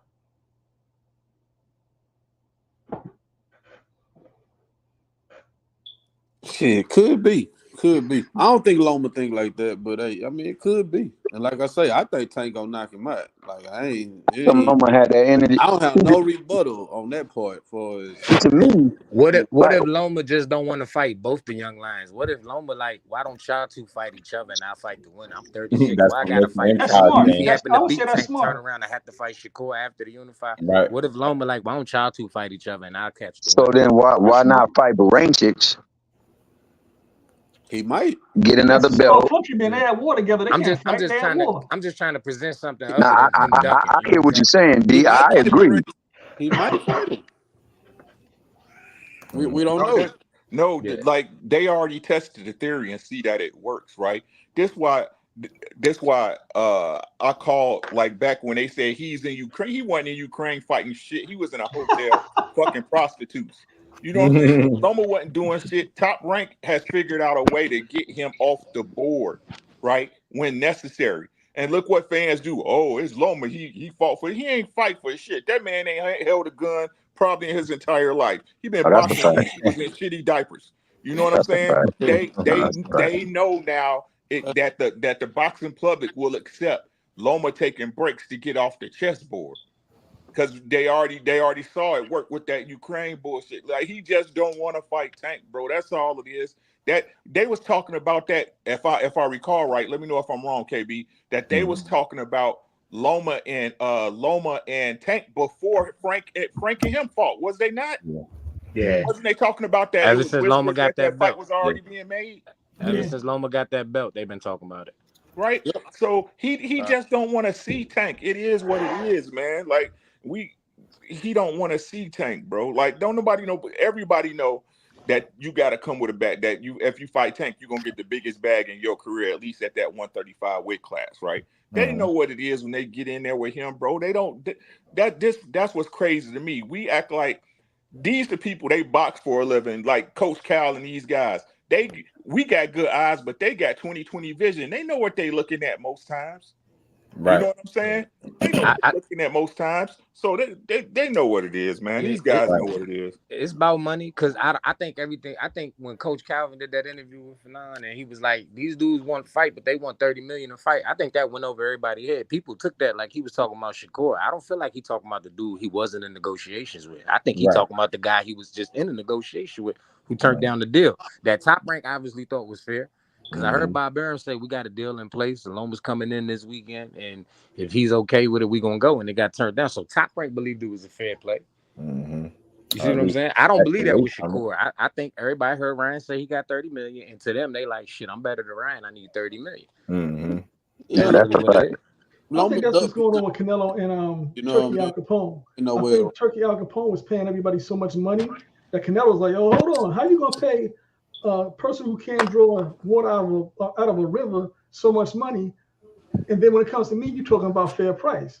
Nah, that's the truth. You can't be paying everybody else 3 times what they make, and then you talking about paying me a little bit less than what I just made. That don't make sense. How I'm gonna fight and I'm gonna make around what I usually make, but my opponent about to make 4 times, 3 times what he ever made in life before. And you about to make more money than you ever made, because I'm gonna bring people in here. Exactly. I think that's why Canelo brought up the fact when he said I get 80% of everything in the arena. I think he brought that up. He said the concessions. Yeah, that's what I'm saying. I think he brought that up because of Turkey and him going back and forth. Like, bro, it ain't just pay-per-view with me. Hey, I'm interested to know why y'all think the Tank and Shakur fight not emotional? I don't think it's the 2 fighters. I think it's the people that's handling them on both ends. I don't think it's one side either. I think it's both. I think it's Jay Prince and whoever Shakur about to sign with, and I think it's Al Heyman in the PBC. I think they just said some real shit. Why would this fight be a replacement fight? This gonna be a fight you got set in mind where you got the promo ready to go. I don't believe they wanted to rush that fight. Right. I don't think that's either one of the fighters though. Talk to him. Talk to him. Now, when you said that, it made all the sense in the world. Like that ain't no fight you just gonna rush. He said the fight November 9th. That's not a rush. It's August. No, look what I'm saying. I'm saying as far as plans go, I don't. And once again, I'm not putting it on neither one of the fighters. I believe them two will fight each other tomorrow if the fight made sense and they was ready. Because to go. you got to take everything into consideration. You got to take venue. You got to take all kinds of things into consideration. You want to make sure that when this fight is slotted, there ain't nothing beating with it. Because both sides because either one of them could, not to cut you all the time, both of them is risking they owe when they fight. Of course, we know that already, but you really in a fight of your life when them two fight each other. Yeah. Compared to anybody else you can fight, this is the fight. So it's like you're gonna want to make sure you got all the ducks in order. Business. Well, I'm not making excuses. Just it sound about right to me. I think the two fighters will fight each other tomorrow if they could. Yeah, between all the talk. You know regardless of what people might want to say about either fighter personally, they're the biggest risk to each other. So you think the powers that be, you think both teams don't know that? Exactly. I don't care who they both could be confident that they beat the other one, but you think they don't both know that that's the biggest risk they probably gonna take? And that cannot be understated right there. That fact is like a oh shit kind of fight, like Loma out. Oh shit, we can tank. It's not gonna be that. That might sound too simple for people, but it's just not. No, it's not that simple, bro. It is what it is. That's with Shakur in limbo with whoever's he gonna sign with. That's gonna be kind of tough on him. That's what I was finna ask. They're not with a team, so who? Like, I mean, he got Jay Prince. That's why the fans were so interested in it because we just assuming it could be made. We just assuming because he's a free agent, it could be made. You feel what I'm saying? And I think that's what got all of us so riled up. I think it's some things to consider. It's a lot of moving parts. Eddie Hearn was saying it at the end of one of the interviews as pertaining to that specific fight. He was like, people just don't know how much got to go into that. And I consider that. And I'm like, that's not going to be no rush situation, like no fill-in situation, man. And then again, man, powers that be, the teams, are they willing to take the risk right now? Do they want that? Not saying they won't. I'm with D for the win, man. The fighters, yeah, I do. But I hear, the teams, the people who's invested into them. Together. Jay Prince, Al Heyman. You hear a lot of BS. So I mean, I think Prince and Shakur ready. Maybe Al Heyman or whoever, handling Tank business might not be, want to set it up, make the fans wait, build the fight up, which is fine. It's boxing. It happens been happening for decades. So, maybe building the fight up more, making us just want to fight more and more. The fact that Shakur done went radio silent on all things Tank lets me know he wants to build that damn fight up to the best it possibly can be, because he understands it's at risk, and whether he feel like he can win or not, he know that dude he getting in the ring with, he know that dude is a beast. So much so that my man decided that he was gonna spend time with his family while he was in LA. Just remember that he was spending time with his family in Ukraine while he was in there getting into it with Shakur in LA. Is this family still in Ukraine? You think his family's still in Ukraine? Well, wherever they are, somewhere out that way. Can I say something to y'all right quick? Oh, you definitely can say something. I don't think that fight's off the table. You kind of low. And if you pay attention to the last fight, we knew Tank was fighting Frank months early because it broke on the internet.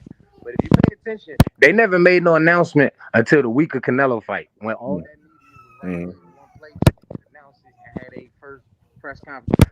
I'm not worried about Tank fighting the rest of this year until right the week of the Canelo fight. If he ain't got nothing announced by then, but don't be surprised if they announce it. They might just do the exact same play business-wise that they just did. You're gonna have Canelo here, you're gonna have all the media in the world right here. Boom. Let's announce it now. Kill two birds.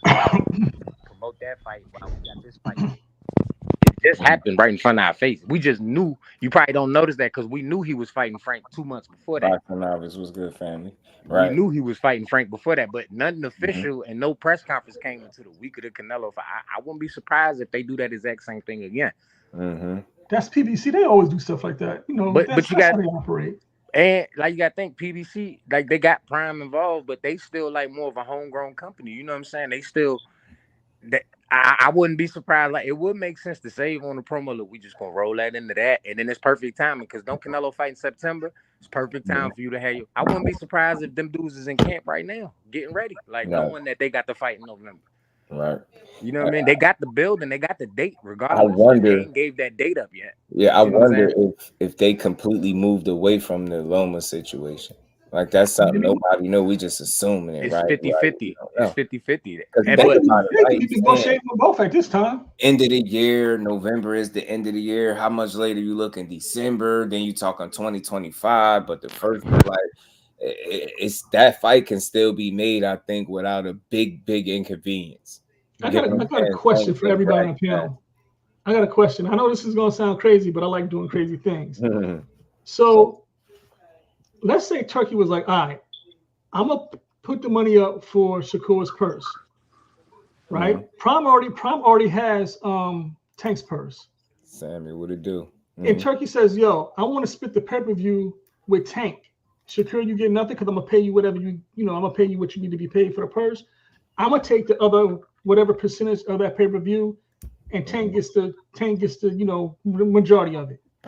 I think if he did that, and I don't know if that's even feasible, but I think if he did that, food for thought. What up? It may be the first time, quote unquote, he makes a profit. I don't believe Gervonta Davis is fighting anybody outside of Amazon Prime in the PBC fight. So it's gonna have to be Shakur coming over. Now they broke down with the zone with the Ryan fight. There was percentages that went to, because I seen them talk about that. So they've done that before. That wouldn't be the first time. That's how the Ryan fight got made. That's how the Ryan fight got made. If you remember, Oscar didn't want the fight to happen, but Ryan went around Oscar and the network was okay with it. They did it. They just did it with this card too. The re-IC. I'm pretty, because it was on both Prime and I just don't believe you getting Tank on the card like that. I don't think they're giving away their golden goose to that. That's gonna be a straight PBC Prime fight with you bring your guy over. I don't think it's gonna be no split with Gervonta Davis. Fight on any network though. Yeah, Turkey fight on any network. I understand, but you started it by saying if he took care of Shakur person, so it's gonna end up splitting the pot somewhere. You feel? I don't believe they doing that with Tank. But if Turkey comes out his pocket and pays Shakur, that has nothing to do with Prime and Tank. Exactly, but you said something about how they split that back end, so that got everything to do with them. Well, It just don't got nothing to do with Shakur at that point. Instead of splitting the back end with Shakur, Turkey's like, all right, Shakur, I'm going to get your back end. Whatever Turkey's going to give you for the back end. What I'm saying is, whatever they was going to give up for that back end was going to be the same. I don't think Turkey getting involved changes none of that. I think whatever they was going to do, they was going to do regardless of who else is involved. I think that's another reason why Shakur and them don't want that fight right this second. I'm not saying it like they don't want, but business-wise, like the handlers, because you knowing this going to be your hardest fight right now, he hasn't necessarily, his name is all over the place. He trending, you know what I'm saying? You got your name out there in the public more than ever before, but it's not necessarily for the healthiest reasons. You see what I'm saying? I don't know if this is the time you want to make that, even though if he was to fight Tank and beat him, it would change the narrative overnight and he'd be the face of boxing. You see what I'm saying? But I don't know if that's you ready to roll the dice right now. I think they trying to get that closer to. They all want Ryan numbers, whether they gonna bring what Ryan brought or not. But that 60-40 sound good to all of them. But I don't, you know what I mean? I ain't involved in the business end, but I don't see 60-40 or even 50-50 splits coming down the pike right now, based on what y'all got. Shakur tweeted today, no offer has been made. He said. Yeah, it makes sense because if they're still negotiating, it can take a while to negotiate. I'm just saying, the man say, y'all ain't sending no offer. You know what I'm saying? I believe it. I believe it because it ain't even no number to talk about. Right. I just think it's very early. You know what I mean? Like I say, we working like super speed. Like I just don't believe they. You know, we hear every day. I don't believe they every single day hashing it out like that. I believe business is being done, but I don't think just not at that speed. And real quick, shout out to my guy Cal Cooley. He just sent me this WBC 140 titleist Alberto Puyo and mandatory Sandor Martin reps have notified the WBC. They got a deal and the purse bid is canceled. So Puyo and Sandor Martin are fighting, huh? Okay. Shout out to Cal Cooley. And doesn't Gary get the winner of that fight? Say that again. Does Gary get the winner of that fight? That's what they were saying. Remember, he was supposed to get his rematch with this dude. So I think so. The winner of this fight, I gotta look at that again. But I could have swore that Gary was supposed to get his lick back. Shout out to the boxing novice. He said just pulled up because Devin public altercation. You know it. Y'all leave Devin alone. He had a little anger management issue. That's all. You know what I mean? And we ain't never got a box again. Well. I already been getting these, but now it's time for you to get your just due. Yeah, but it didn't. I think he kept it real quick because we got it. You know, I clip King get it out. He could have got worse, but he got smart enough to kind of catch his head and say, "Let me get up out of there." Maybe dude was trolling. Maybe he was a Ryan Garcia fan. Maybe he was yelling out left hook. I don't know. I mean, because if he yelled out left hook, I would have threw one at him. I ain't even mad at you, Dad. I ain't mad at you, Dad. On my left hook, his back hook. That's the bad one. I'm lucky I got all these dudes. Right. Yeah, we got a pot of this. More moves.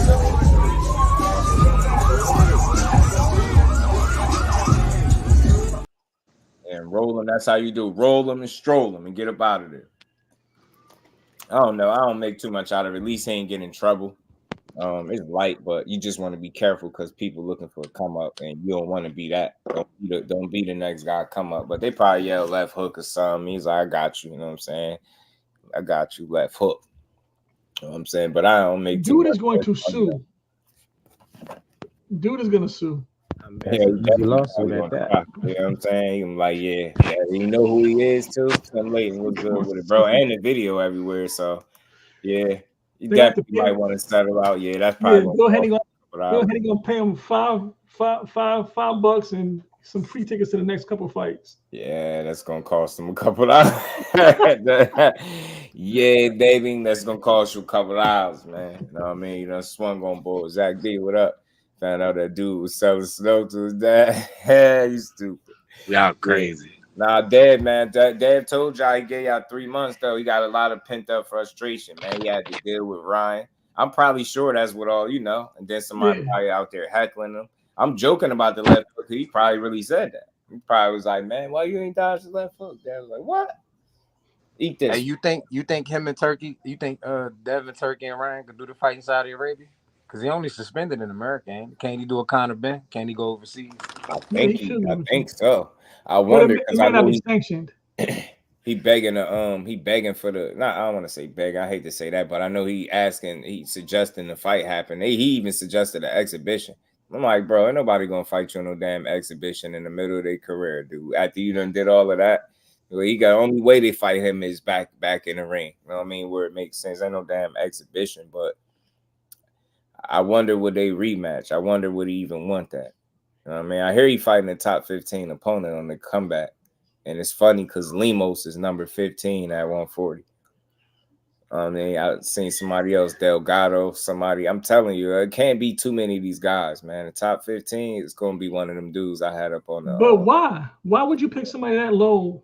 You just lost. It's not like you was out of the ring for 6, 7, 9 months. You've been out of the ring for about 3 months. Yeah. That's about right for most fighters anyway. That's that fights consistently. I think the way he got his ass, I think that the way the fight actually went is why he gonna slow walk it back. I think. Ain't he still suspended? Nah, you can't slow walk that back. Yeah, I think because I think that's what you do. You get a little temporary reset. You stand within top 15. I didn't expect it to be because if you look at who's inside the top 10.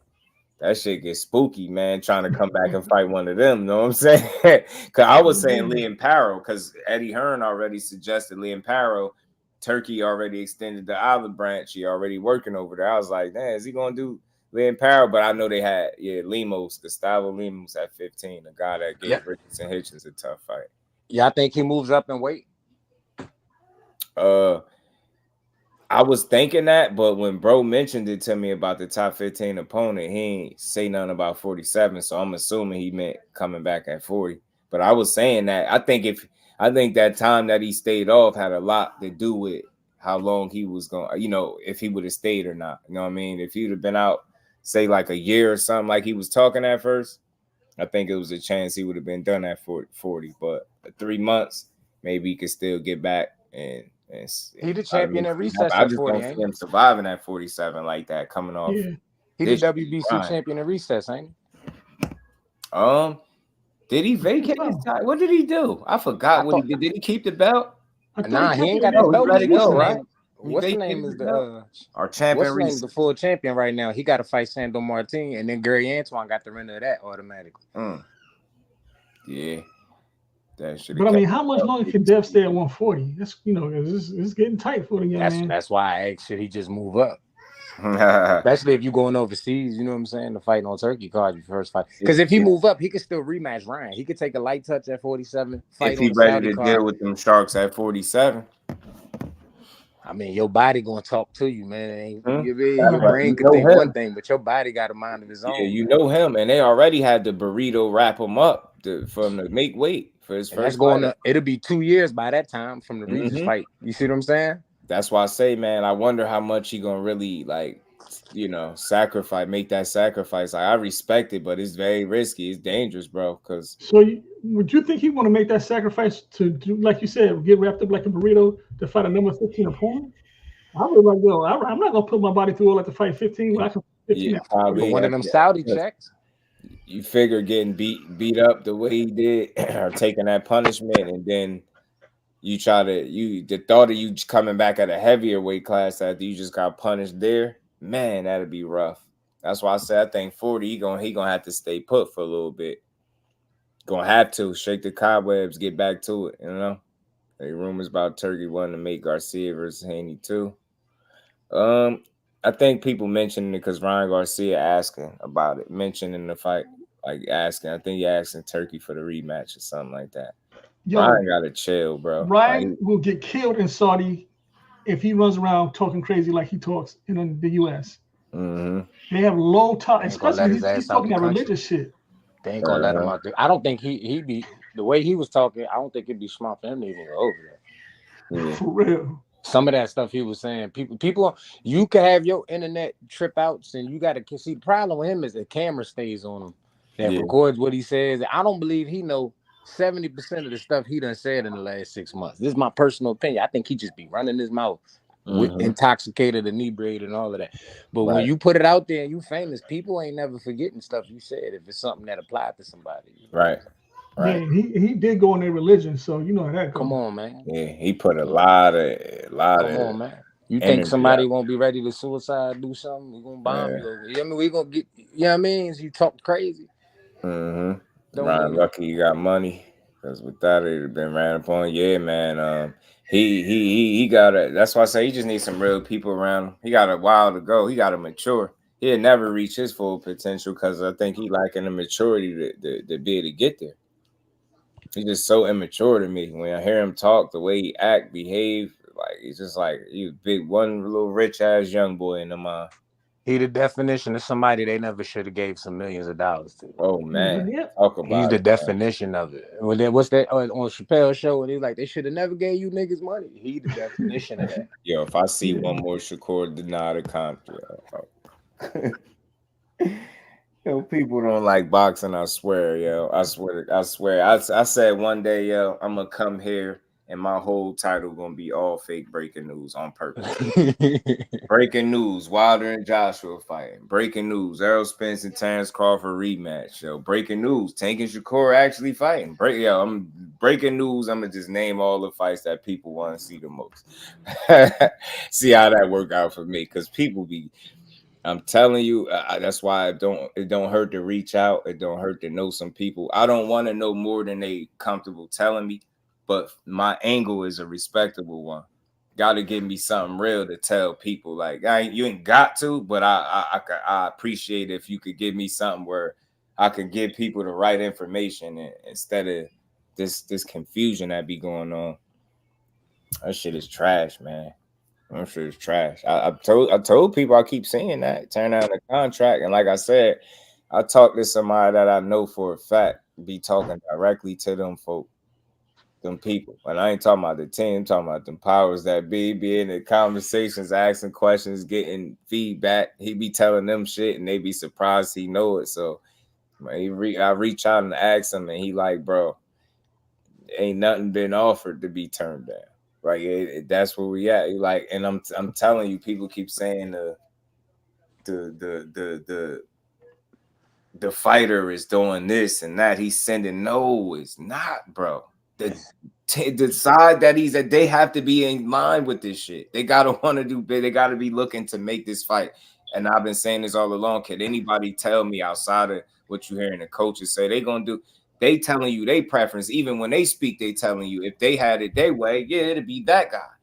They not telling you that's what it is. We don't know if the focus had went from Lomachenko, Shakur Stevenson. Like, we don't even know. But we know what the fighter said. But again, people put way too much stock into what the fighters be saying because they be speaking like fighters and like individuals, and they don't make decisions as individuals. So when they sit up here and say, oh yeah, I'll fight him, he's just telling you what it is. If this is up next, yeah, I'll fight this guy. But when you go sit down at that table and that's not on there, then what?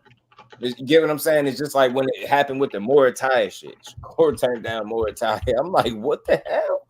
And then you find out he talking directly to Robert Garcia, and you find out that it was never an offer. You get what I'm saying? It's like, hey, look, boxing, boxing is the one entity in the world. This is the one entity in the world where people disregard an investor. Mm-hmm. People disregard business as a whole as far as business sense, right? So it's nothing else in this world. You can't do it in business. You can't do it in real estate. You can't do it in no other thing, period. If somebody has an investor who's put millions of dollars into something and you running it, yeah, you're running the day-to-day, but you can't really make no moves without checking with the people who put up the millions of dollars, who've invested millions of dollars in the boxing. The one thing with the fans, but we just disregard. And when it comes to their money, you think what you want is more important than them getting their money? Exact. That event probably gonna cost $10 million to have. Telling you, that's something that I'm telling you. And then I said this before, unpopular opinion, and this is just my opinion. CJ, what it do, my guy? When I hear 6-7 fight deal, and I see the way that he's been moved, and I see how you move closer and closer to those guys, like you don't. I don't necessarily think, and I'm talking about not the fighter, because remember, that's why I played that little clip where he said, I don't pick the order. They basically let you know they line them up and I'm knocking them down, but they telling me X, Y, and Z is in here, or this guy's definitely in there. So to him, I don't think he got a preference. If it's now, they tell that man that is now to fight him, what you think he gonna say? Let's do it. Like, that's what I really believe that. So until that's the case, we just gonna be, speculating, man. I don't think Josh, you're from Jersey, right? If you think about you're maximizing your earning potential with this particular fighter, is that necessary? That's something to consider. I get it. We fanned out. We want to see it now, opportunity, but do they really want to take the risk that early? Right. That's the main thing to consider. Right. Mm-hmm. They prize fighters. That's the main thing. I know right. we don't like to hear this shit, but that's the main thing to consider. You get what I'm saying? Like, hold on, we can knock him off, boom, boom. He's still gonna be, we're gonna make this fight. But we're gonna blame the fighters and say, oh, somebody's ducking. Nah, you got it wrong, man. We don't have, and that's why I talk based off the information I have. If these people that be making some of these videos, maybe they got other information I don't have, I'm only gonna tell y'all what I have, and I ain't gonna make shit up ever. I'm never gonna do that. I make the best assessment of the information that's out there. But like I said, it's real spotty. And whenever it's like that, something is either going on or that particular fight that people looking for is not on the way. You get what I'm saying? You get more solid information. You don't get a bunch of wild speculation. Like that shit is bad, man. That shit been going on. Think about it. We've been doing this shit since bro got to 35. Yep. They ducking this one. Yeah. Whole time you got a list of guys that really said no to him. That get less talked about, and it's more talk about people speculating him turning down offers than the people that actually do it. That shit is crazy. Hey, Judge, I'm gonna make some. I'm not serious at all, but you're from Jersey, right? Mm-hmm. What part? South, north? Nah, Central Jersey. Oh, like New Brunswick? Yeah. Okay. It's funny because when I was watching the Devin thing and growing up in New Jersey, I've seen how we do people when we on their neck. And I was like, and I'm sitting there, I was like, damn, if that was Cash, I'm like, yo, if that was in Jersey, if that was Jersey dudes, they'd have stomped him through that gate. I was like, Dev was with some straight up good guys that got into a bad situation. Mm-hmm. And I think that's what it was, because I know for a fact, I've seen dudes from Jersey stomp somebody. Mm-hmm. Oh, don't hit the deck. Don't hit the ground. What? You got dropped. Nah, I don't end right there for you. And you're gonna get dropped more than once. You definitely, hands and feet is real. It's gonna be put on you. Yeah, that's why I was like, Dev was with some good guys. Right. And I'm kind of glad he was with some good guys. Because if there was some thoroughbreds, yeah. It'd have been bad. It was good with him old school. Like these weight classes, so good. Yeah, man. So, yeah, ducking is, I think, when fights are on the table for you and you turning them down. To me, that if I have to use the word, I don't even like it at all to use it. Teacher was good with it, but if I had to say what ducking is, it's definitely guys turning down opportunities when they present it to them. You know what I mean? For example, and then at the same token, it's still tough because dudes got choices, so you got to consider that. If you got an option of 4 people, you're gonna take your pick. I say avoiding or taking those calculated risks that I know these dudes take.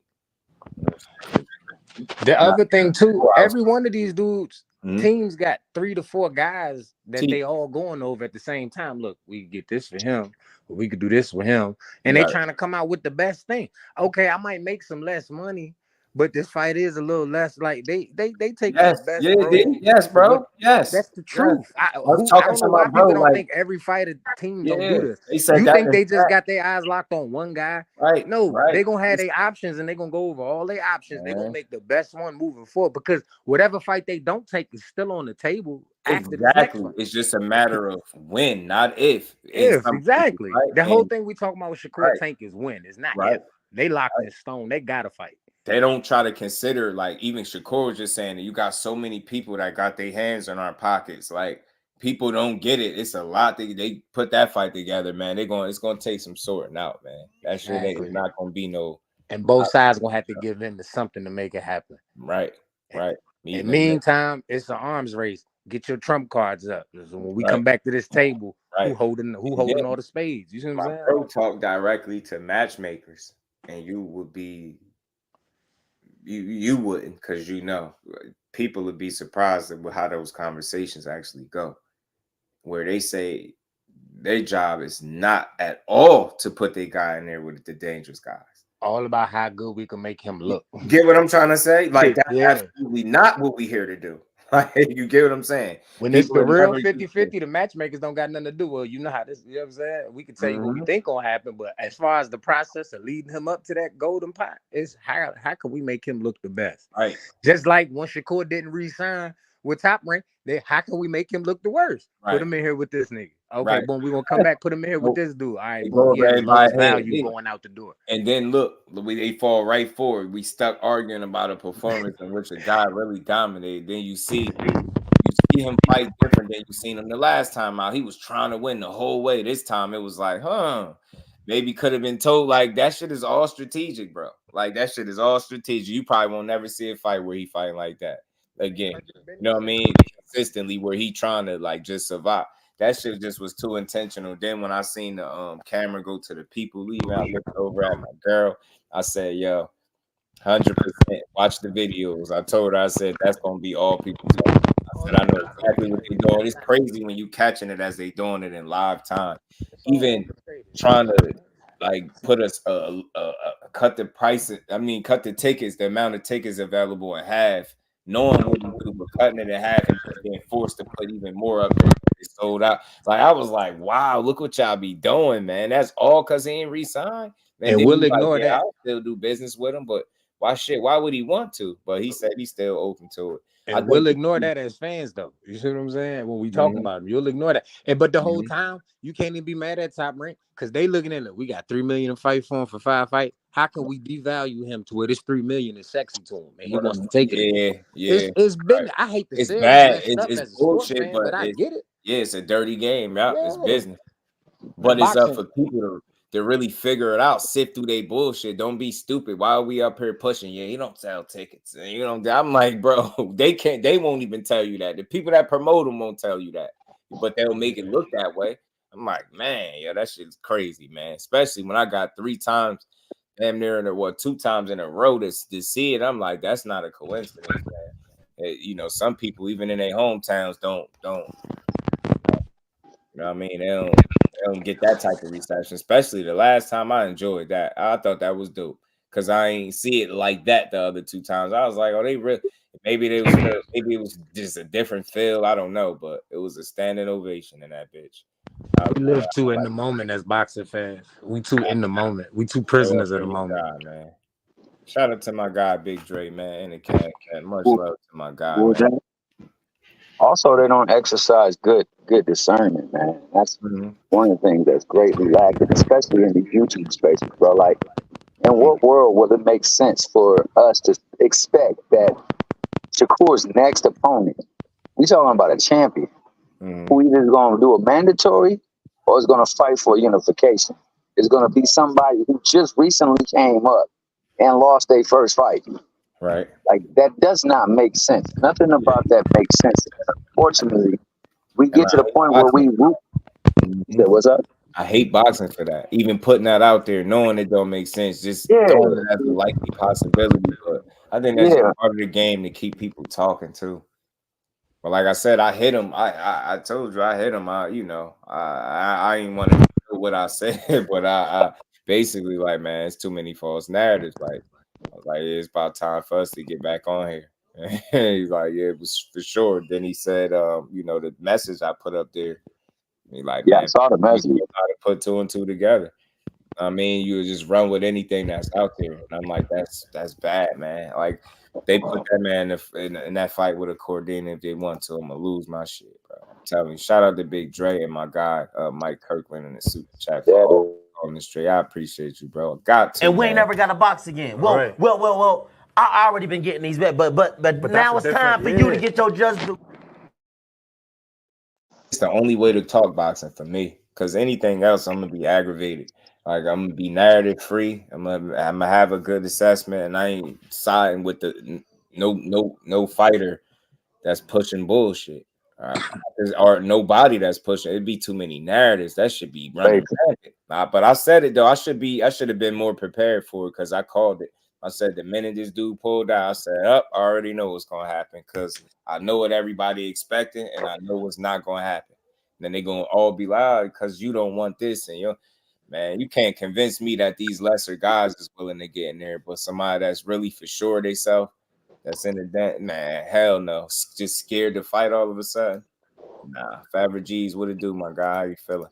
That's because them lesser guys that take whatever they offer. That should be beautiful to them. You know what I mean? It's all about they prize fighters, man. They trying to fight for the bag. I don't know why people don't. That's why I laugh when people be like, y'all always talk about money. This whole thing is about money. Whether you realize it or not. That's the only reason they doing it. For the most part, like that's the most important thing. Don't be fooled. People be like, nah, it's, these other fighters are like, okay, be fooled. Let them find out that they ain't being paid. They check or something and see if they thinking about legacy. you see what Ryan and Devin did after that last fight, talking about wasn't no backing. They made that public for everybody to know. Get what I'm saying? Remember that? That's just a couple months ago. That was April. With my check. Everybody, they both was tweeting about that. And they don't even like each other, but they was retweeting each other's tweets. Right. That's a fact. And like you made the point, D, like the people who actually put the money up, them Mickey freakies ain't want to hear what you think or what you hope for. They don't care because you ain't got the money. That's why I say, like, we be sitting up here talking about what we want. It's not in line with what they want because what we want might not make them the money they want. So they don't give a damn. So they're gonna find something else to get. You go see how much it costs to rent the T-Mobile Arena out for a night, and you know what I mean? Like that shit, it's probably $10 million for them to throw a Tank Shakur fight. So promotion, guaranteed you factor in now visibility. How much you think it costs to put that ish on the air? Right. For everybody to see. Yeah. That's crazy that people don't understand how these parts trying to maximize what comes back. For sure. On top of that, you know what I mean? Right. I hear Calvin say all the time, Tank ain't taking no pay cut, as he shouldn't, but I understand it when they say that. I feel like I always like when he say that, I'd be like, why do you think that somebody would think that he's supposed to though? And right off the bat, if he's set to fight somebody, Tank is, and his opponent is you gonna price yourself out? Because that would it sound like, and I'm automatically putting all the blame and onus on the fighter because I never heard a Tank opponent complain about what he was getting paid. We always hear that these dudes is being able to make their biggest bags and shit like that. So you get what I'm saying? My thing is, don't be the first guy to be. Don't be that guy. Don't be the one that's like, yeah, well, it wasn't enough. Like, don't be that guy, bro. Nah, because I'm gonna feel like you don't want to fight if you do that. So when he say that, I guess I always look at it like I don't even think that way because you got to be a fool. Like that's basically you gonna ruin the opportunity.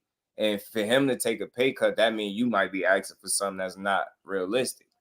And I can't rock with that. So I just hope, especially when it's time for them to lock horns, man.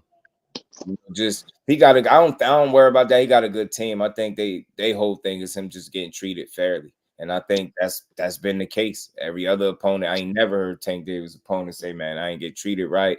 And none of that. You know what I'm saying? And the only time you ever, and this is another thing that I wanted to say too. You said it, you spoke on it earlier, just like you never heard Tank come out publicly and say anything that would cause you to have pause, cause you to have hate or vitriol towards this dude.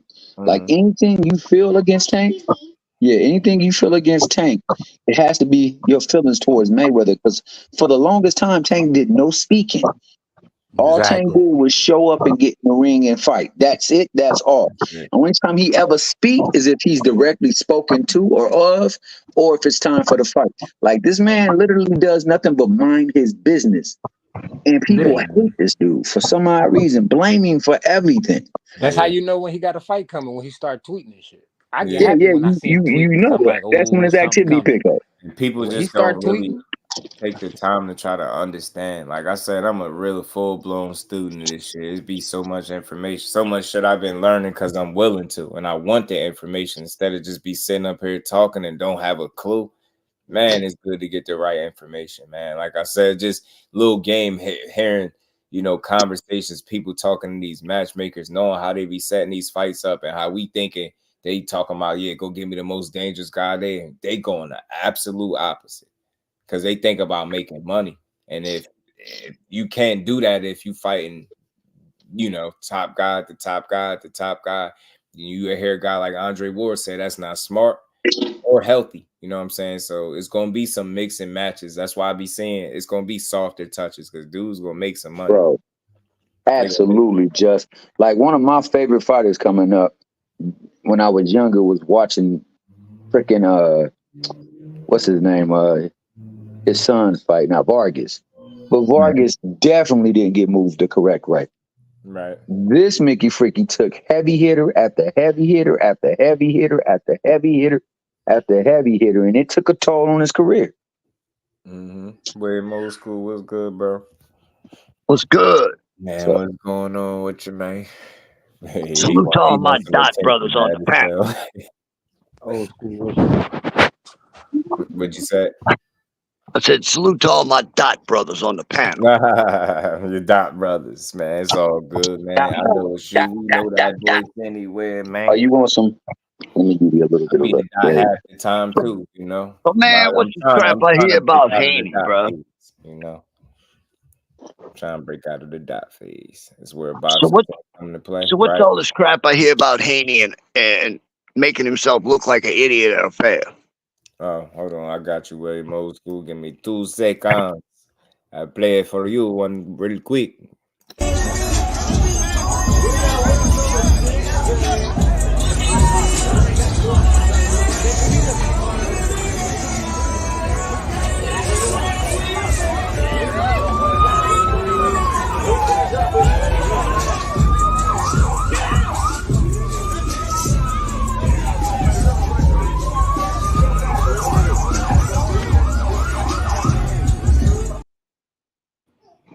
I wish one of his boys would have just grabbed him and took him out of there. You notice how the camera followed him even while the fight was still going on. He got to remember who he is. So wait a minute. He starts the fight and his boys have to finish it? Did he think the dude was Ryan Garcia? I have no idea what you can't hear none of it. But it's sad. Yeah, that is absolutely sad, bro. I'm pretty sure dude said something crazy to him, but I wish he'd have had one solid dude on his team that would just grab Devin. Facts, D. Facts, D. That's gonna cost you in the long run. You know what I mean? And it's that's the problem. And that was the problem I saw when he took the gun charge. How does that man take that gun charge? The only person that's getting you guys money, and he takes a gun charge. Right. You all up in there with him, and he takes the gun charge. You around him at this fair, and he swings and makes contact with somebody. This don't make sense. You got to have people in your life that's going to hold you accountable to doing the right thing and check you when you do the wrong thing. And clearly, like, something's lacking right there. And it's supposed to be mainly his family that he hang around. So, right, Kyle, marketing geniuses, bro. For sure. I just wish one of them dudes would just grab them while they was all huddling in front of dudes. Be like, come on, we got this one. Let them handle that. Yeah, they got this. Let's go. Let's move. Yeah. So I need some answers. This dude's coming back. Who the hell is he gonna fight? Content creator about to go nuts with that video. He jumped in my DM before. Y'all know what I'm talking about. A certain content creator, the controversial guy that's always going back and forth, going nuts in his videos. Oh yeah. Subscribe to his channel. Mind you, he like 3 times the size of my channel. He asked me to subscribe to his channel. Then he was like, "You a Devin Haney fan?" I was like, "I'm a boxing fan first, but I rock with Haney. I support him." And that man was like, man, I hope they get smoked. I'm like, what? Like, yo, what, bro? Like, what? I didn't know how to respond. Like, are you serious? Like nobody I've watched in boxing made me feel that kind of way. Like, what? I never. I support these dudes. They younger than me. They doing their thing. Like, this shit ain't easy. Like, they need support. Like, criticism, not weird shit. Like, how you gonna get in my inbox and say that? I was like, dude, weirdo. That's wild. That's wild. ETB was good with it, bro. Yeah, I was like, I'll get out of here with that. It was. He knew his limit though, because he kind of. I think he thought, some people would join in. Nah, I was like, bro, and no fighter I watch make me feel that way, bro. It's not that serious. These dudes be living out they dreams. They out here putting all their life. And that shit ain't easy, man. Yeah, it ain't easy. I take a different approach. Like, I ain't trying to be overly critical. They got enough of that. You know what I mean? Like, you could boxing getting worse. You could, like I said, you could dominate a motherfucker. Somebody be like, complaining nowadays. I can't do it, yo. Hey, certain content creators, you could tell they never got attention. Right. You know what I'm talking about. You know exactly what I'm talking about. I know exactly what you're talking about. You can tell they never got attention in their life. You could tell some of them this their first time in their life with people waiting to hear what you got to say. Right. You know what I mean? Like, so now, in my mind, that's how I think. Right. Man. Yeah, y'all watch boxing for a totally different reason than me, and I could tell the way the content set up. All that controversy and shit, that shit might work, but I just ain't off it. It's corny. Not authentic. It's not real. That shit is the land of make-believe. Everything somebody do is bad. You just point out all negatives all day. Like, I could never watch boxing and report on it, but I guess if it's making you money going that route, you're gonna keep doing it. When I seen the Kobe and Gigi video, I was like, yeah, I don't even know. I don't even understand how you could put that out there. I couldn't believe that. I was like, what? How they let this rock? What? Like, yo, nah, ain't no way. No, ain't no way, yo. That's a fact. Yeah, that's a fact. Yeah, Dev. I mean, he you know what wrong with being there, but it's like I'll give him some credit for taking a little swing and not making it something bad. It's light, right? Like, he got up out of there. That was smart. It's like maybe he caught his head, because for a second, like, they still human, and I know we expect them to have so much more restraint, but sometimes it's like I done seen who was it? I think it was Damian Lillard one day walking past the fans and stuff, but he had like food and a drink or something in his hand, and one of them said something crazy to him. Man, turned around, put his stuff down. He checked their temperature quick, bro. He was like, man, like, what you say? I'm like, yo, sometimes people just they don't have the restraint, because I know I don't do well in certain situations where you just unnecessarily disrespecting. Like, I don't respond well. So, like I said, I was joking about it earlier about the left hook thing, but it's no telling what that dude said. You know what I mean? You a bitch. He could have said anything like, bro, what? Like, you do this. And that's why I say, when I hear, you see, he took a rough fight, with Ryan. They like, he a bitch. Look how Ryan did him. I'm like, he got in there and he got up. How do you get bitch from that? Like, he got beat up. He took an ass whooping, but I'm like, still, he got in there and kept being like, how do y'all? You get what I'm saying? You could clown him, you could make all the jokes, but you gotta bring it back to the real and say that dude had no quit in him. A lot of dudes would have tapped out. I don't see Ryan would have climbing up off the deck like that. See, Tank punched his rib into his kidney, and he was like, "Yeah, that's a night. I'm gonna call it a night." That's a fact. No, that's a fact, though. You speaking the fact right there. Kissing each other, boy, and punched him so hard. Well, right, as much as I clowned Haney, I gave him all the respect in the world for getting up repeatedly. You don't get up 4 times. Yeah, it wasn't a big deal. Not when the paycheck ain't gonna be no different. To me, what I see, it's only like 27 seconds, but it's 2 seconds of him swinging. I see that God could have said something that could have irked you real quick. You could have reacted to it, and then from that point, you like, oh, I'm tripping, like, and caught yourself, and you like, yeah, walk right away. He ain't trying to make an extra scene. I know so many people that would have did a lot more than what he did, and made it worse for themselves. It's like he caught himself. He had a quick moment, and he was like, all right. But so many people, he's a fake thug. He's trying to be. I don't think it's that. People get tired of being heckled, and I know he been getting shit talked to him since he lost. I know it. Like, and it's okay. Like, look, fans gonna be fans, but I believe in moving like a man, and I treat people as if they was right in front of me. And I'm gonna talk to you as the man that you present yourself as, right? I don't believe in just disrespecting people just for no reason. That's why I take this approach with the boxing talk. I can't be that guy, bro. I don't want to be that one. Like, you know what I mean? If you don't talk like that when you right next to people with all that energy and extra shit, then don't do it. Like, you know what I mean? It's fake. So I'm gonna talk to you like a man's supposed to talk. That's why I feel like I should get the right energy back because I know how to talk to people. I ain't about to over troll you. We're gonna have some fun with it, but like, you'll never catch me up here shitting on these fighters. Never. So who do y'all think Devin's coming back to fight? I was trying to speculate the top 15, bro.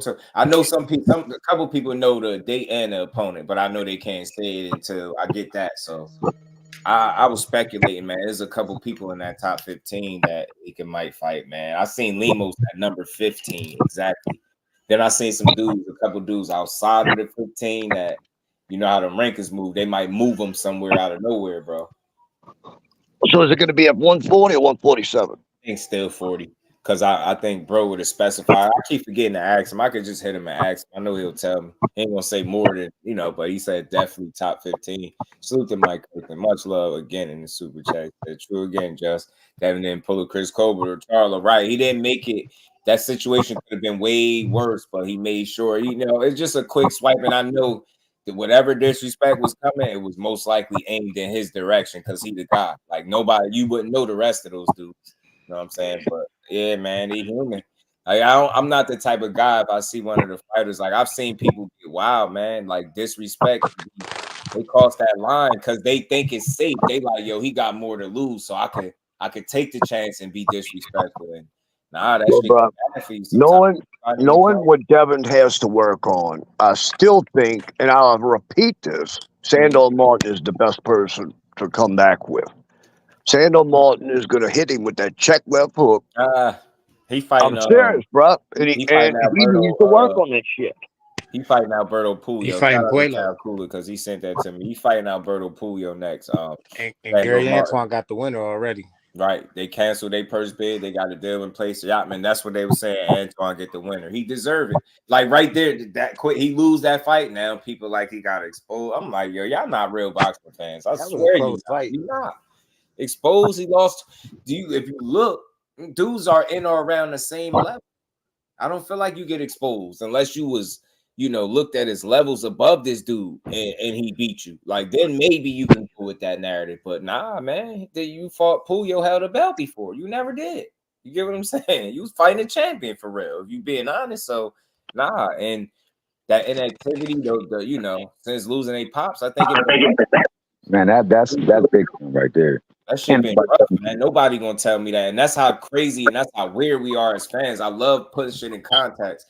You've seen both of those dudes come back. They first fights after they lost they pops, they both look rough. They both had rougher, you know what I mean? One of them lost. You know what I mean? Gary still pulled it off. You know what I mean? Antoine did. You know, Antonio took a loss. You know what I mean? He took a bad loss. His timing was off. You just can't tell me that didn't affect them dudes. I've never seen them perform like that. And it wasn't like the guy he was fighting so much better than him. I know what an off night looked like. And I'm like, you see Gary Antoine, he getting there, he have a rough night too. You like, yeah. Even to the point where Gary Russell Jr. was like, yo, that was my fault. I shouldn't have put him in there. They wasn't ready. Like I mean, and it's all right, man. You know what I'm saying? Because nobody can tell another person how to deal with a loss. A loss of that magnitude. Somebody with the foundation and a backbone for everything you know and stand for. And that's the voice you used to hear in the corner. That's a good point, Rollo. I think so too. I think you got to do a better job at mixing it up. That's all. You know what I'm saying? And I think he has the ability to do so too. You know what I'm saying? You just got to stick to it. Now, I mean, and that's why I say sometimes the same thing that make you successful could hurt you too, right? Like he's a guy that the way he approached fights it been working for him. He been getting guys up out of there, so he had a reason to kind of be more balanced with his approach. And I think that's a little tweak that he can make more boxing and you know. Picking your spots when to fight, right?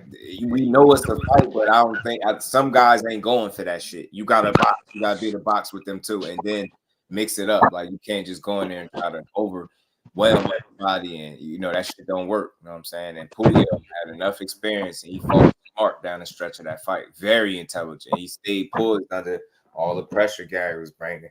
So that's he boxed beautiful. Yeah, you just gotta mix it up a little bit more because I think Pulio also was he was so calm here. He was using Gary's aggression against him too. So I was like, yeah, this going. You can see the fight like materializing to a tough one for him. I mean, he lost. I mean, I still thought it was close as hell. Don't get me wrong, but I see that. I see where where Pulio got the job done. I can see it. So who's going to do the right thing and give my guy Barroso a shot? Oh, that should be the next. All right. Damn, I thought Barroso had a fight coming up. I'm I not. think he does. I think he does have a fight. He ain't got no promoter That back. should have been all right though. He ain't got no promoter backing him. Barroso needs a title shot, but I don't care what anybody says. All right. Shout out to my brother. And we ain't never got a box again. Well, I already been getting these back, but now it's time for you to get your just due.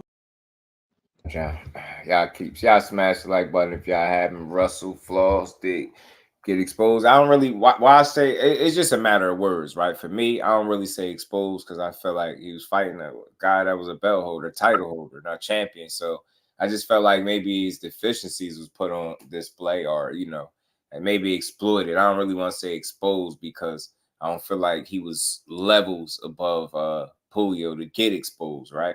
You get what I'm saying? That to me is getting exposed. If you supposed, it looked like on paper that you're supposed to be, maybe head and shoulders or a couple levels above this guy, and then you get in there and get beat up. I don't think so. I just think it was a close fight. I think he got outpointed. You know what I mean? He got out hustled too to some degree. Pulio was smart in there. He was the smarter man. That's how he beat him, with intelligence. And his game plan was obviously to weather that damn storm and box. And that's what Gary got to bring to the table, because I believe he got that ability in him. But I could understand his fight, the way that fight played out to me is similar to how Virgil's fight played out in a sense, right? What I mean by that is they both got that kind of approach where they go in there and get you.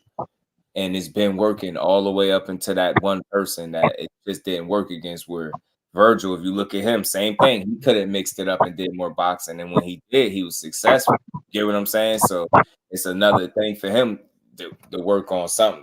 They got that in common. They can both tweak their approach. You can't be all gas, no brakes all the time. That shit is not sustainable, especially over the course of 12 rounds. It's just not. And I don't care how good your conditioning is, more times than not, those, super fast pace and maintain them shits. They're just not sustainable. You're going to slow down, especially if you fight somebody that's good, hitting you back, slipping shots in the process. Now you missing. Now you talking about you 6 or 7 rounds into a 12-round fight. Hell yeah, you're going to slow down. Seen it with Virgil. I ain't never see Virgil breathing, spitting his mouthpiece halfway out so he could breathe. I ain't never see that. Not as clear as I was seeing it in the fight. I was like, yo, he's making it an intent to kind of like take a step back, move the mouthpiece. You could tell he's trying to suck in more air. Like I was like, damn, you could tell he was feeling the pace that he tried to set. And it almost backfired. Well, Josh, I'm going to holler at you later, bro. I got homework to do before the show tonight. Some homework. Appreciate you, William. Old school. Drop the link. Drop the Anyone got me stuck with homework, bro. Yeah, but drop the particulars on when you come live, and y'all come join Angry White Man podcast tonight. Who are you? I don't know who you are, man. I want to make sure you ain't gonna trip out. I see you. All right, y'all. All right, bro. Later. People saying he's gonna get Borocheck out of there for you. I don't think they was really Mark West was good. I don't think they was really doing their homework, Gertz. He ain't no I never thought that fight was going to end in 4 rounds. I mean, if it did, somebody would have had to get caught with something, but I never anticipated it ending that early. You know what I'm saying? I did think, especially when I seen it going, like, the way it started, I was like, it's no way this going the distance. But then you also see a point where it kind of tapered down, and you could see that both guys are able to handle what the other one is throwing back. And that's that. It started to look after a while like, okay, Virgil might go the distance today. He might really go the distance on this one. Yo, I think Virgil needed that though, to tell you the truth. It's not all bad, Thomas. That's why I be saying we be tripping. Like, yeah, the fact that he got tested is not a bad thing. Why is that an indictment? We quick, Virgil ain't that guy. He ain't like that. He got exposed. I'm like, bro, from a guy, he fought a dude that was holding a belt. Like, I don't get it. Like, what was he supposed to do? They very similar in record. You know what I mean? Dude had one win that he didn't stop somebody, and then obviously I got stopped by Brandon Adams. But they knockout artists, bro. Two trains on the same track, as I call it. Yeah, you got to go through it. How you know what you made of? How do you know where you need to improve, Gertz, if nobody ever tests you and you just blowing through everybody, stopping them? Like, that's going to come to a point where you can't do that. And what's going to happen when it's presented to you, right? So he handled it well when he didn't give up. He seen dude wasn't going. He just kept fighting. He kept fighting hard. And I think, to be honest, I think his approach is the reason why he didn't get the results he wanted. You know what I mean? Or you can't be all gas, no brakes like that. You just can't do that. You gotta, especially when you figuring you stepping it up in levels and you start fighting these 12-round fights. Pace, set a smart pace for yourself. Don't, you know what I mean? Don't kill the fight or kill your chances of winning the fight by setting a pace that you can't sustain. I am 44. I see you in the back. I don't know who you are, but I don't see your camera come on. So, but yeah, you got to get tested. You got to go through adversity, man. But always salute to everybody in the building, man. Always a dope build, man. Much love to all y'all, man. We'll be back tomorrow, man. I got to interview one of the got an interview coming up too, y'all. So Monday. Got an interview coming up Monday. So we're going to get that going and we're going to keep building, man. Shout out to everybody in the building. Appreciate all y'all, all the support. We're going to keep rocking. I'll definitely be tapping in with y'all tomorrow. Y'all make sure y'all enjoy the rest of this Good Friday. Man, you know. And I'll see y'all tomorrow, man. Peace to the fan. Hold on. What is this? I'll get to that later. Y'all make sure y'all peace to everybody. Ace, my guy Mike Kirkland, appreciate you as always holding me down. CJ, my guy Gertz, Irvin Mac, William Old School, Ace.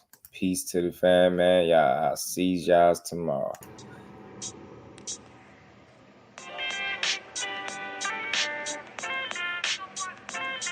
Yo, you know the deal. We back again. We never slacking. Word 'em up. Ladies and guys, whether if you drunk or you high, it's time to pay respects to the illest man alive. If you think you got a point, he'll shrink you down to size. And from there it's downhill like a slinky or a slide. Open your eyes, got a deep connection with the rise, so you might see them jump in whenever they go live. Peep it, this channel blowing up now, it's not a secret. With tons of exclusive interviews to listen to. Them other channels I hate, but yo, they missing clues. They start narratives, sip the goose and twist the truth. It don't take a rocket scientist to get the proof. Just click the live at 4 p.m. Eastern time. But when you chime in, make sure you keep it kind. But if cowards want to debate, then it's feasting time. My man JUSDUE shine, busy all the time. Grind 24/7, 365. Videos he might have 365. My rhyme's sick, they make you do a 365. You get a rich if you think you fit to survive. It's JUSDUE boxing, time to click the live. Ain't no beginners, if you soft, you ain't down to ride. I crush you, respect too, it's JUSDUE. He got the illest boxing show on the internet. The boy been a threat and he ain't even had dinner yet. Word 'em up. Yeah. You know what time it is.